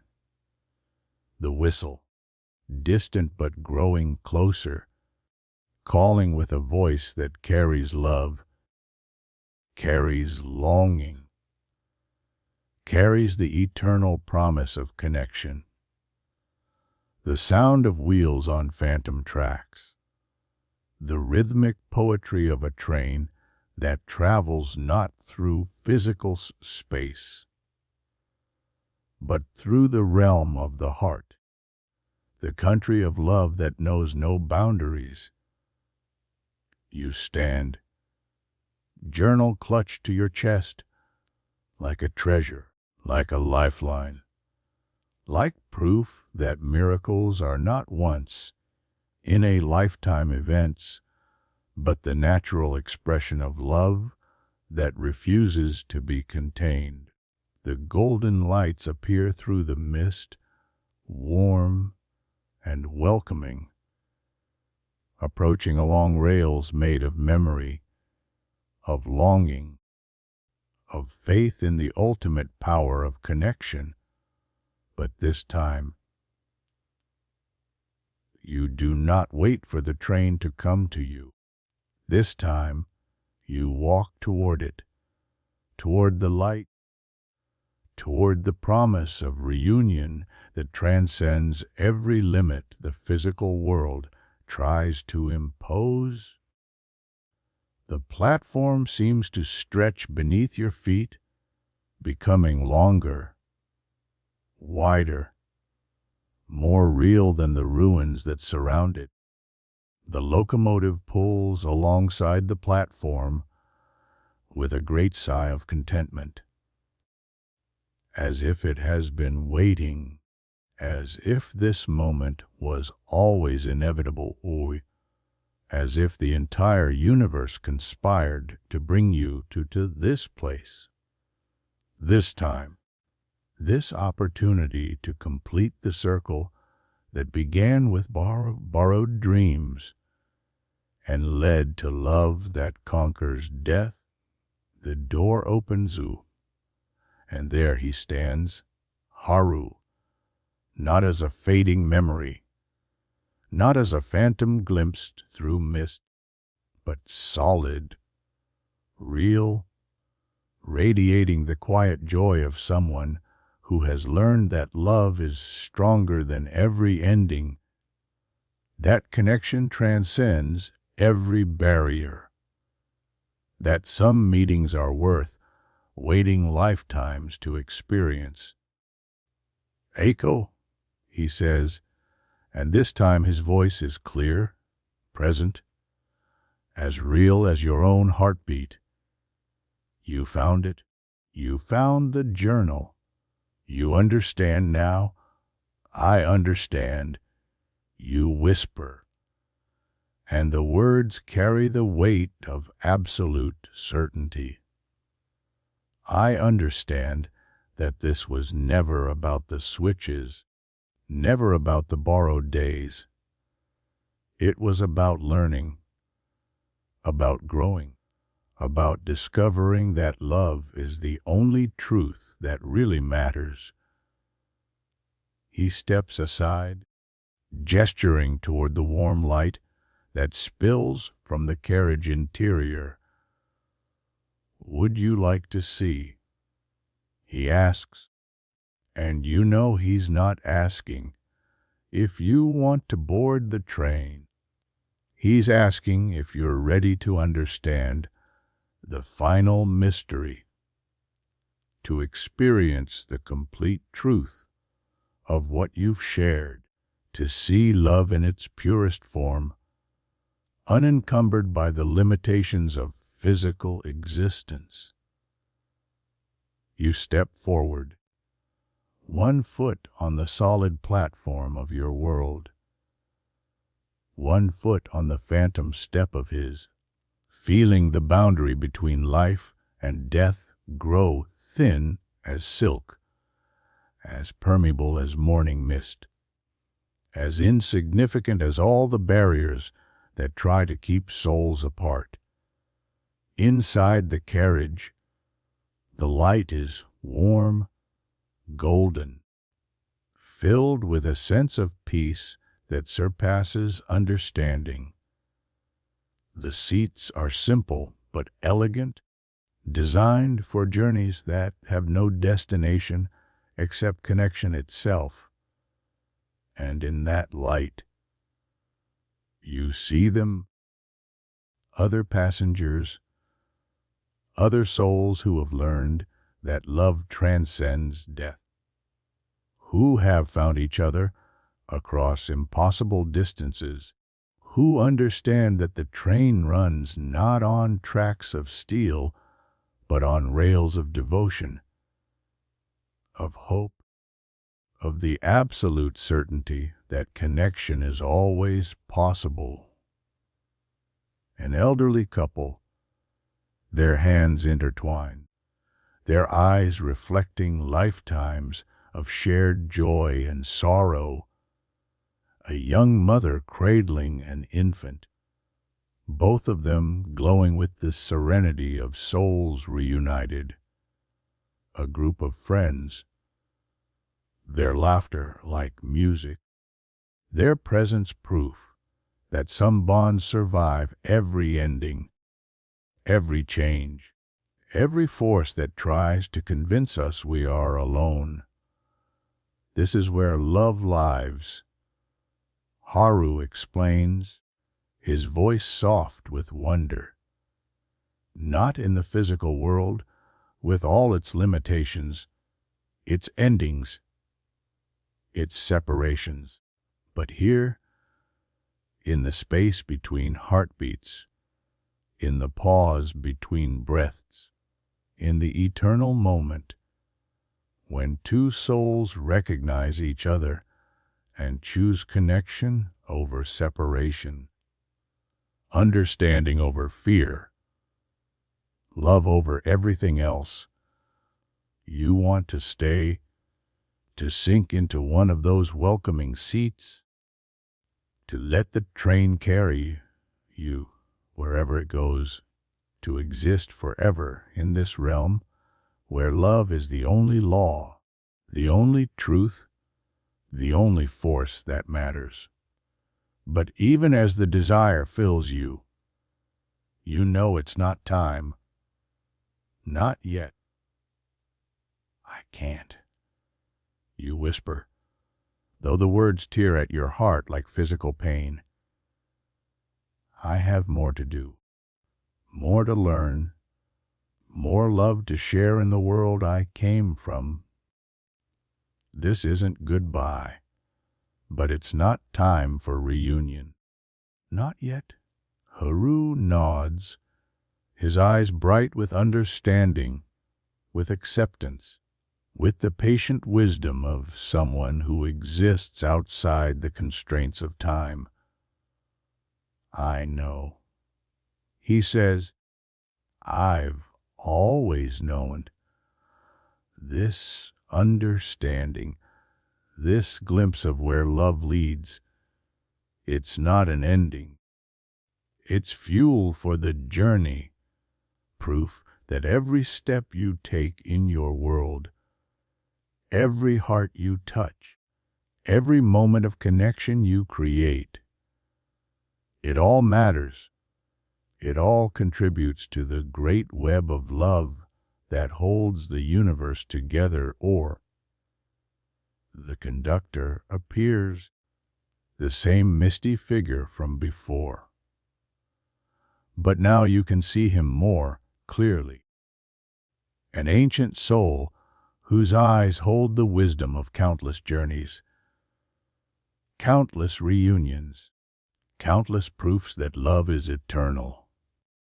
Time to go, he says, but his voice is gentle, understanding. The train makes this run whenever it's needed, whenever souls need to understand, whenever hearts need to know that love transcends every ending goo. You'll see it again when the time is right, when the journey is complete, when love calls you home. Haru steps toward you, and for a moment, just one perfect moment, he takes your hands in his, flesh touching flesh across the boundary between life and death, between past and future, between all the forces that try to keep souls apart.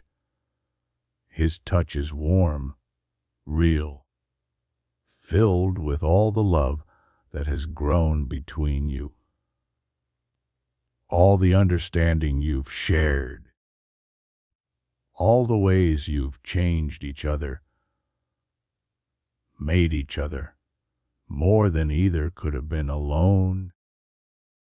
Thank you, he whispers, and the words carry the weight of lifetimes. Thank you for teaching me to live fully, to love deeply, to understand that connection is always possible. Thank you for showing me that death is not an ending, but a transformation, a new form of existence, a new way to express the love that never dies. Thank you, you whisper back, for teaching me that love transcends every boundary, every limit, every reason the world gives us to feel alone, for showing me that some connections are eternal, that some gifts last forever, that some love stories never really end. They just find new ways to continue.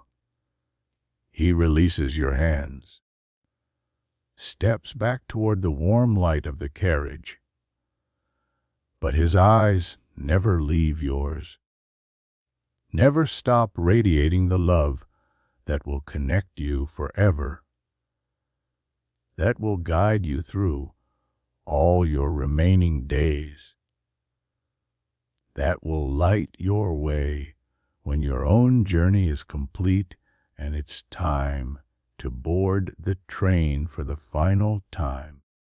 Remember, he says as the train begins to move, as the wheels turn slowly at first, then with gathering speed. Love never ends. It just transforms, finds new ways to express itself, new hearts to touch, new souls to heal. Live fully, love deeply, trust that every connection matters, that every moment of understanding makes the universe more beautiful, more whole. The train pulls away from the platform, carrying its cargo of reunited souls back into the realm of mystery, back to whatever place holds those who have learned that love transcends death, that connection is eternal, that some bonds survive every ending. You watch until the lights disappear, until the sound fades into the evening stillness, until the mist settles back into ordinary weather, until the platform returns to being weathered wood and the patient work of time. But this time, you are not sad. This time, you are filled with understanding, with certainty, with the absolute knowledge that love is the force that moves the stars, that connects every heart, that bridges every distance, that whispers hope into the spaces between worlds. You clutch the journal to your chest, this final gift, this proof that love finds a way to leave messages across time, to offer comfort across the ultimate distance, to remind lonely hearts that connection is always possible, that no soul is ever truly alone. The walk back down the mountain is a meditation, each step carrying you toward your own life, your own world, your own opportunities to share the understanding you've been given. Each breath fills you with gratitude, with purpose, with the serene confidence of someone who knows that every moment matters, that every act of love contributes to something larger than individual existence. You return to your familiar world, carrying treasures invisible to the eye, but more precious than gold. Understanding that will illuminate every day, a wisdom that will guide every choice, certainty that will sustain you through every challenge, every loss, every moment when the world tries to convince you that love is not enough. That night, you write in your journal, but the words are different now. No longer questions or longing or desperate hope. Now they are testimony, witness, gentle proof that miracles are not supernatural events, but the natural expression of love that refuses to be contained. I found the final gift tonight, the last piece of the puzzle that makes sense of everything. Haru left more than letters, more than memories, more than proof of our connection. He left understanding. He left the absolute certainty that love is the force that holds the universe together, that connects every heart across every distance, that whispers hope into the spaces between worlds. I saw the train again, boarded it this time, glimpsed the realm where love exists in its purest form, where souls reunite across every barrier, where connection is not just possible, but inevitable.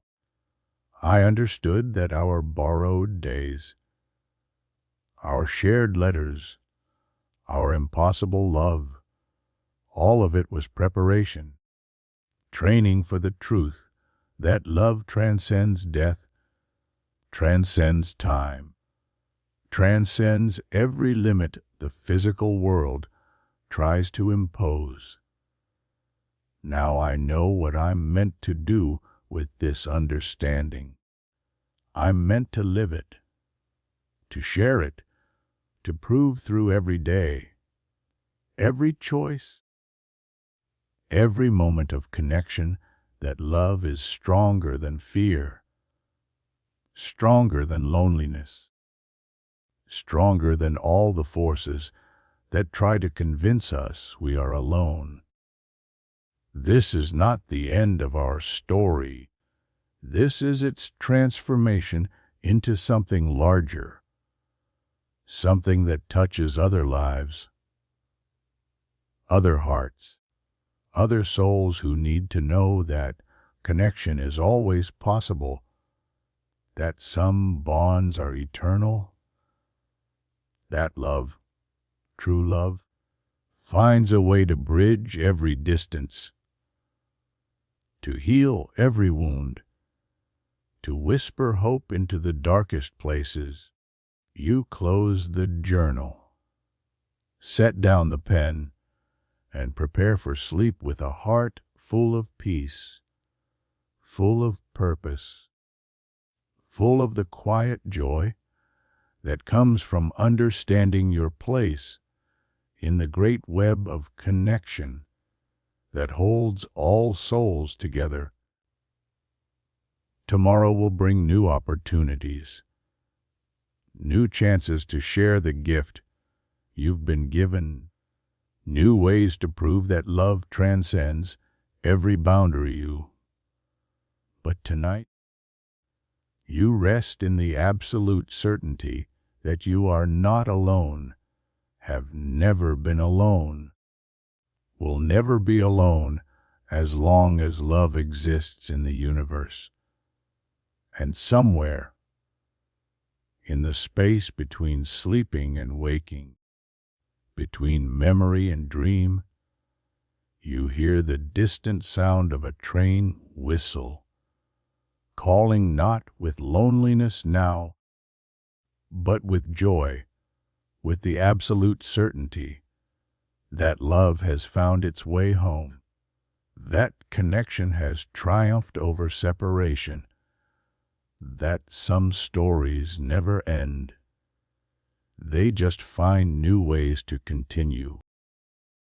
Chapter 5. The Name We Forgot. Spring arrives like a gentle awakening, painting the world in soft pastels, filling the air with the promise of new beginnings, new possibilities, new ways for love to express itself in the endless dance of connection that binds all hearts together. You move through your days with quiet purpose now, carrying within you the understanding gained from loving across the ultimate distance, from learning that death is just another kind of boundary that love learns to cross, from discovering that some connections transcend every limit the physical world tries to impose. The journal you brought back from the mountain has become your most precious possession, not as a relic of the past, but as a blueprint for the future, a guide for living with the knowledge that every moment matters, that every act of kindness contributes to the great web of love that holds the universe together. Your friends notice the continuing changes, the way you listen more deeply, speak more thoughtfully, move through each day as if you carry beautiful secrets that illuminate everything you touch. But they notice something else too, a subtle fading, as if some essential detail of your experience is slowly slipping away, like morning mist. You still seem different. Michiko observes one afternoon as you walk home from school, her voice tinged with curiosity, more at peace, more centered, but also, I don't know how to explain it, like you're trying to remember something important, something that's just beyond reach. She's right. Though you can't quite articulate what's happening. The sharp clarity of your mountain experience has begun to soften around the edges, not disappearing, but transforming into something more integrated, more natural, like a vivid dream that leaves its emotional truth, even as its details fade. You remember the train, the golden light, the sense of reunion with a soul you loved across impossible distances. But other details have grown hazy, indefinite, like watercolors left too long in rain. The name, especially the name, sometimes you catch yourself reaching for it, feeling it hover just beyond conscious memory. A word that once filled your heart with recognition, with love, with the absolute certainty of connection. But each time you grasp for it, it slips away like water through fingers, leaving only the echo of its importance, the shadow of its meaning. This fading doesn't frighten you, doesn't feel like loss. Instead, it feels like integration, like the natural process by which profound experiences settle into the foundation of who we are, becoming not memories we access, but truth we embody, not stories we tell, but wisdom we live. The understanding remains, clear and unshakable. Love transcends death. Connection is always possible. Some bonds survive every ending. These truths pulse through your veins like blood, breathe through your lungs like air, shine through your eyes like light that has found its source. You continue to write, but now your words reach beyond personal experience toward universal truth, toward stories that speak to anyone who has ever felt alone. Ever wondered if love is strong enough to bridge the distances that seem to separate heart from heart? Your literature teacher encourages your work, sees in your writing a depth of understanding that speaks to experiences beyond your years. She submits one of your pieces to a national contest, a story about two souls who find each other across time, who learn that love is the force that moves the stars, that connects every heart, that whispers hope into the spaces between worlds. The story wins, not because of its plot or characters, but because of its truth, because of the absolute certainty that rings through every word, the understanding that can only come from direct experience of love that transcends every boundary, every limit, every reason the world gives us to believe we are alone. The recognition brings opportunities, invitations to share your writing with larger audiences, requests for interviews about how someone so young came to understand love with such depth, such certainty, such profound wisdom. But when they ask about your inspiration, about the source of your understanding, you find yourself struggling to answer. The details have faded dull, the specific memories grown soft. What remains is not a story you can tell, but a truth you embody. Not an experience you remember, but a wisdom you carry. I learned that love is stronger than distance. You say in one interview, your voice carrying quiet authority, absolute certainty, stronger than time, stronger than all the barriers that try to keep souls apart. I learned that connection is always possible, that no heart is ever truly alone, that some bonds are eternal. The interviewer presses for specifics, for the personal story behind such understanding. But you find yourself speaking in generalities, in truths that apply to everyone, in wisdom that belongs not to you alone, but to all who have loved deeply enough to discover that love transcends every ending. Sometimes you continue, your eyes distant with the effort of reaching for memories that feel like dreams.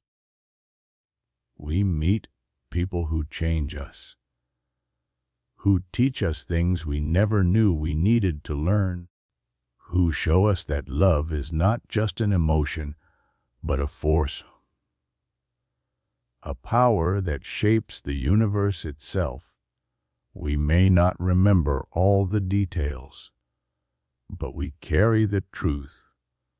We embody the understanding.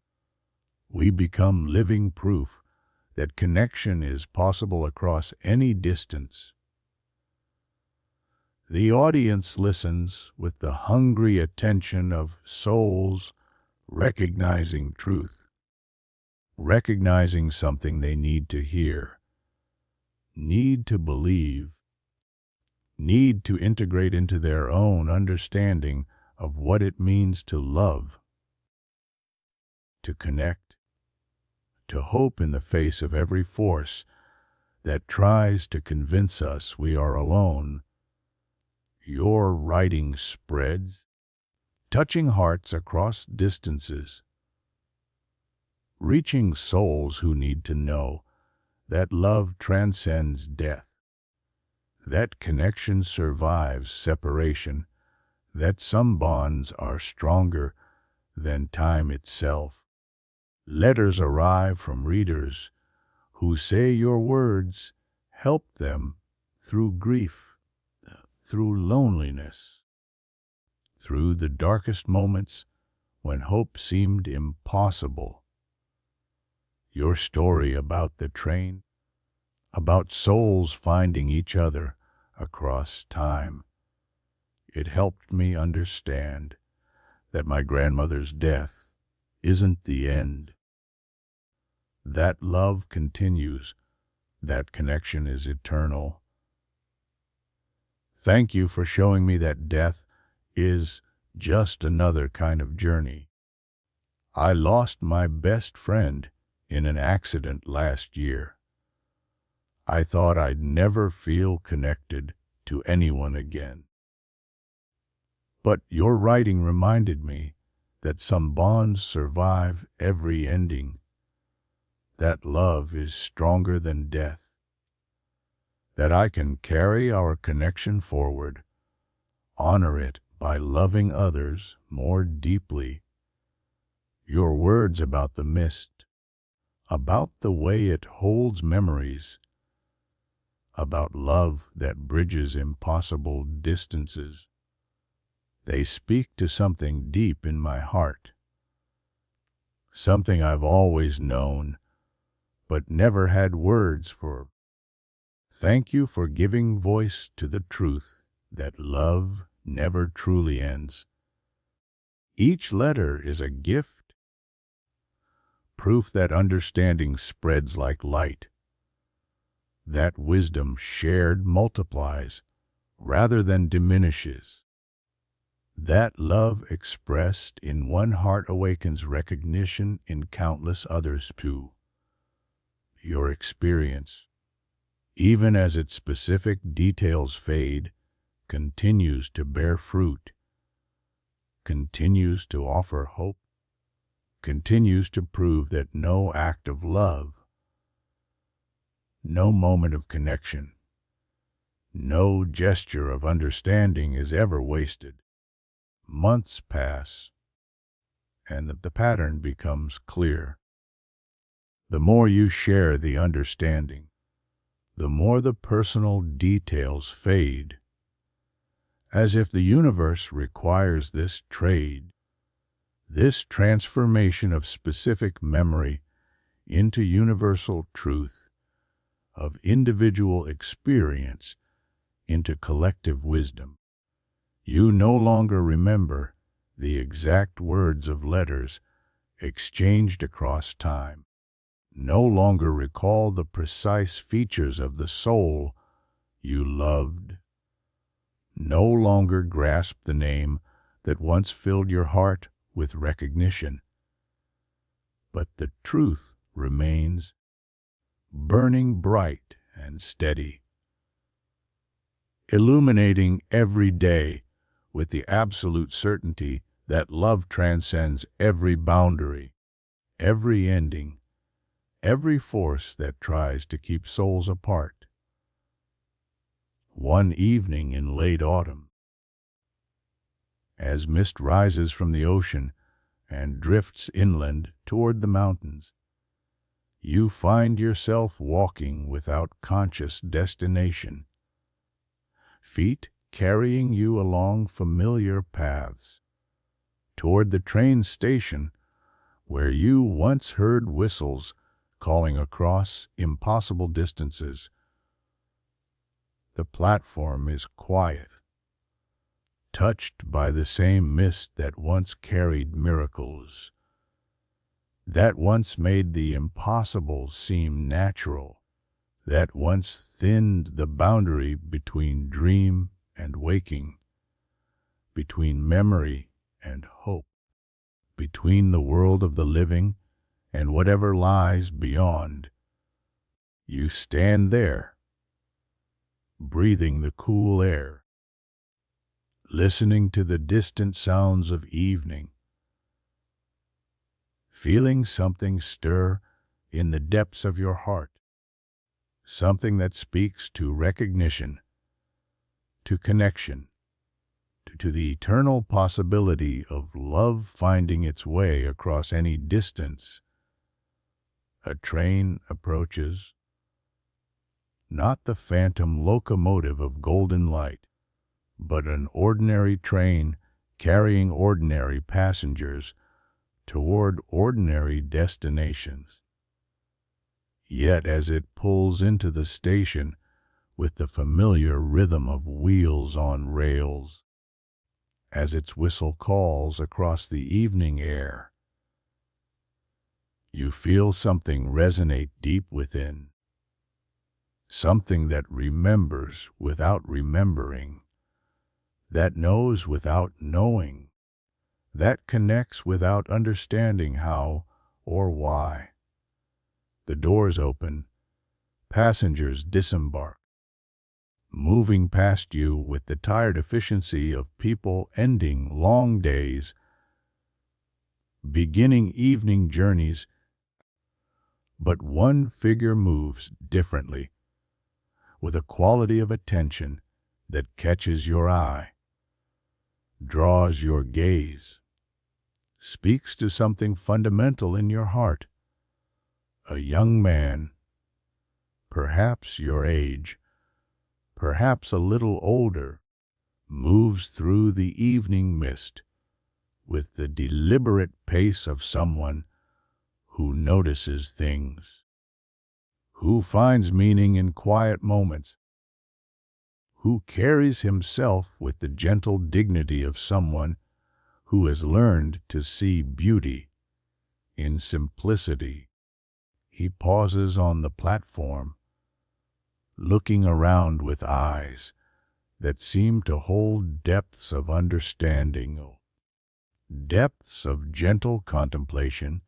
His gaze sweeps across the station, across the other passengers, across the mist-wrapped evening, and then stops. Stops when it meets yours. For a moment that stretches like eternity. You stare at each other across the platform, across the evening air, across distances that feel both infinite and non-existent. His face is kind, thoughtful, touched by the same quality of peaceful certainty that you recognize in your own reflection, in your own understanding of what it means to love without limit. Something stirs, deep in the place where memory meets instinct, where recognition transcends rational thought, where hearts know what minds cannot grasp. You feel the pull of connection, the whisper of familiarity, the gentle insistence of something that exists beyond the boundaries of ordinary understanding. Oh, he feels it too. You can see it in his eyes, in the way he tilts his head slightly, as if listening to music only he can hear, as if reaching for a memory that hovers just beyond conscious recall, as if recognizing someone he's never met but has always known.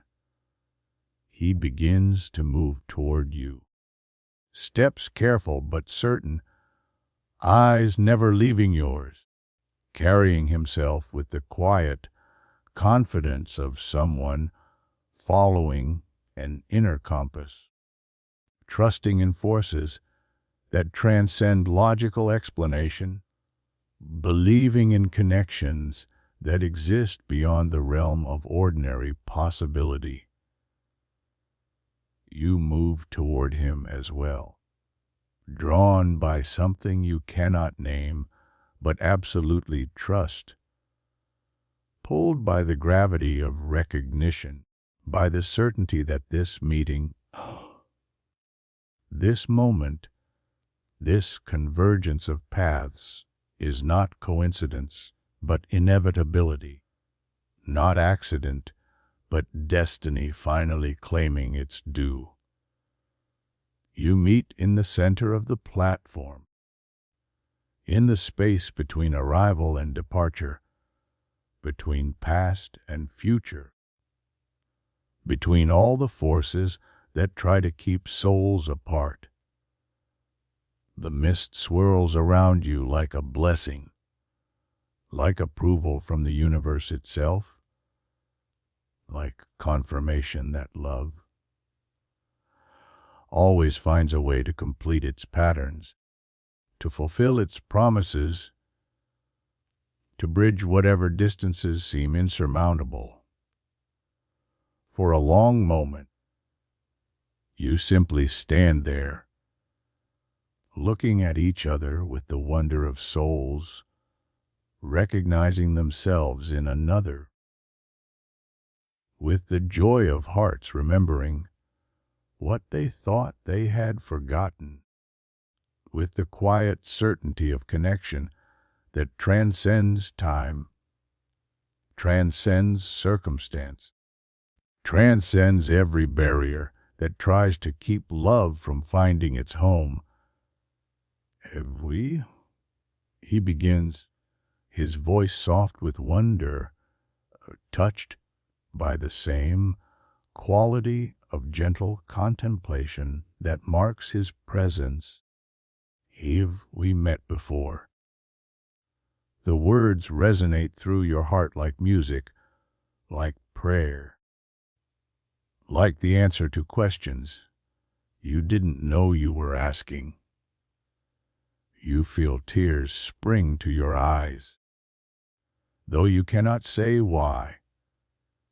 Feel your heart racing with the rhythm of recognition, of homecoming, of love that has found its way across whatever distance tried to keep it away. I don't know, you whisper, and the words are both absolutely true and completely inadequate. But I feel like I've been waiting for you, like I've been walking toward this moment my entire life. He nods, understanding blazing in his eyes, the recognition of someone who has felt the same pull, the same certainty, the same sense that some meetings transcend ordinary explanation, that some connections exist in the realm where love writes its own laws, creates its own possibilities. Yes, he breathes, and the single word carries the weight of lifetimes. Ooh. Yes, I feel it too, like coming home, like finding something I didn't know I'd lost, like remembering something I thought I'd forgotten. The train whistle sounds, mournful and beautiful, calling passengers back to their journeys, back to their ordinary destinations, back to lives that suddenly seem less complete, less meaningful, less real than this moment of perfect recognition, perfect connection, perfect understanding. But neither of you move toward the train. Neither of you break the spell of this meeting, this convergence, this proof that love is stronger than memory, stronger than time, stronger than all the forces that try to convince us we are alone. Instead, you extend your hand, a gesture of introduction that feels like reunion, like completion, like the final note in a song that has been building toward resolution since the first moment you learned that love transcends every boundary. I'm Aiko, you say, and your name in your own voice sounds like music, like recognition, like the beginning of something beautiful and eternal.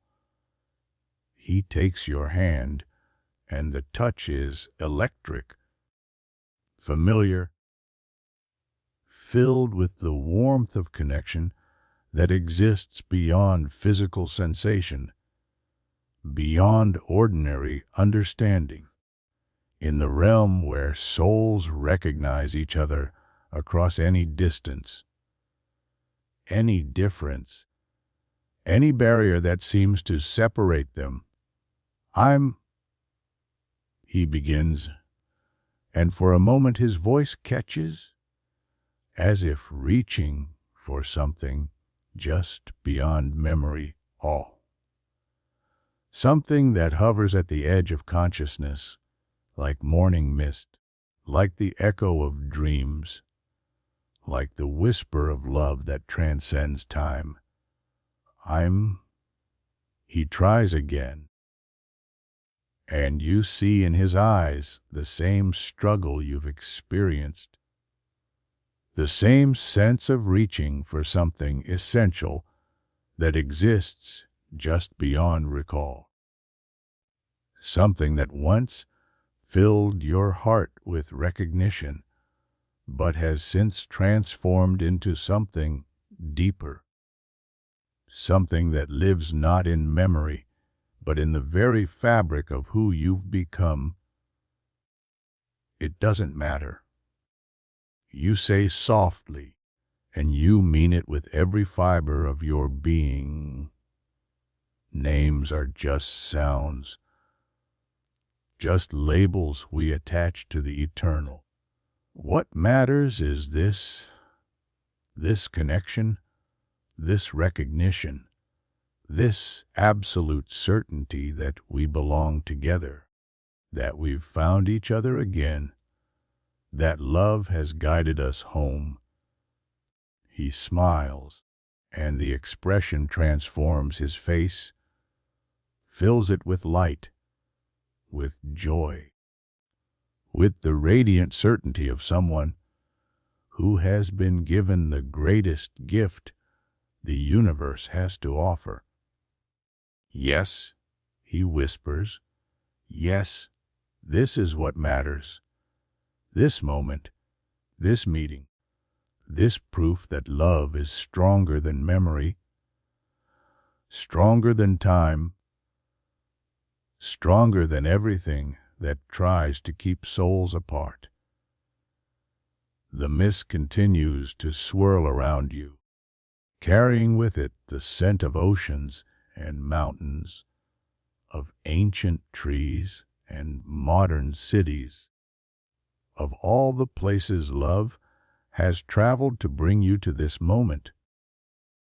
This recognition, this understanding that some connections are eternal, some bonds survive every ending, some love stories never truly end, they just find new ways to continue. You walk together from the station, hands intertwined, hearts beating with the rhythm of recognition, of reunion, of love that has found its way home across whatever distance tried to keep it away.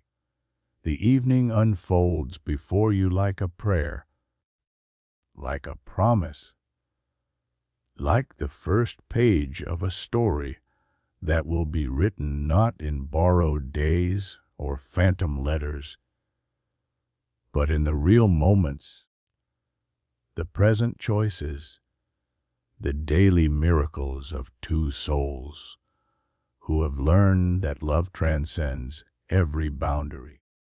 Behind you, the train pulls away from the station, its whistle calling across the evening air, not with loneliness now, but with joy, with the satisfaction of duty completed, of love delivered to its proper destination, of two hearts finally finding their way to each other across the impossible distances that tried to keep them apart. The mist rises higher, thicker, carrying with it the whispers of all the love stories that have found their resolution, all the souls that have discovered connection is possible, all the hearts that have learned love is stronger than death, stronger than time, stronger than every force that tries to convince us we are alone. And somewhere in that mist, somewhere in the space between memory and hope, between what was and what will be, the phantom train makes its eternal journey, carrying messages of love across impossible distances, proving that connection is always possible, that some bonds survive every ending, that love, true love, finds a way, always finds a way, to bridge every distance, to heal every wound, to whisper hope into the spaces between worlds, to remind every lonely heart that they are not alone, have never been alone, will never be alone as long as love exists in the universe. The story continues, not in the realm of mystery and borrowed dreams, but here, now, in the real world, where two souls who have learned the deepest truths about love walk together into whatever future awaits, carrying within them the absolute certainty that connection transcends every boundary, that love survives every ending, that some meetings are worth crossing lifetimes to experience. Their names may fade from memory, their specific story may transform into universal truth, but the love remains the connection endures, the understanding spreads like light, touching other hearts, awakening other souls, proving again and again that love is the force that moves the stars, that binds the universe together, that whispers hope into the deepest darkness. And in the mist that rises from the ocean, that drifts inland toward the mountains, that carries the prayers of all who have loved deeply enough to discover love's true nature. Their whispers join the eternal conversation, the endless song, the infinite proof that connection is possible, that love transcends death, that some bonds are stronger than time itself. Whispers through the mist, calling across every distance, promising that love always finds a way, UN.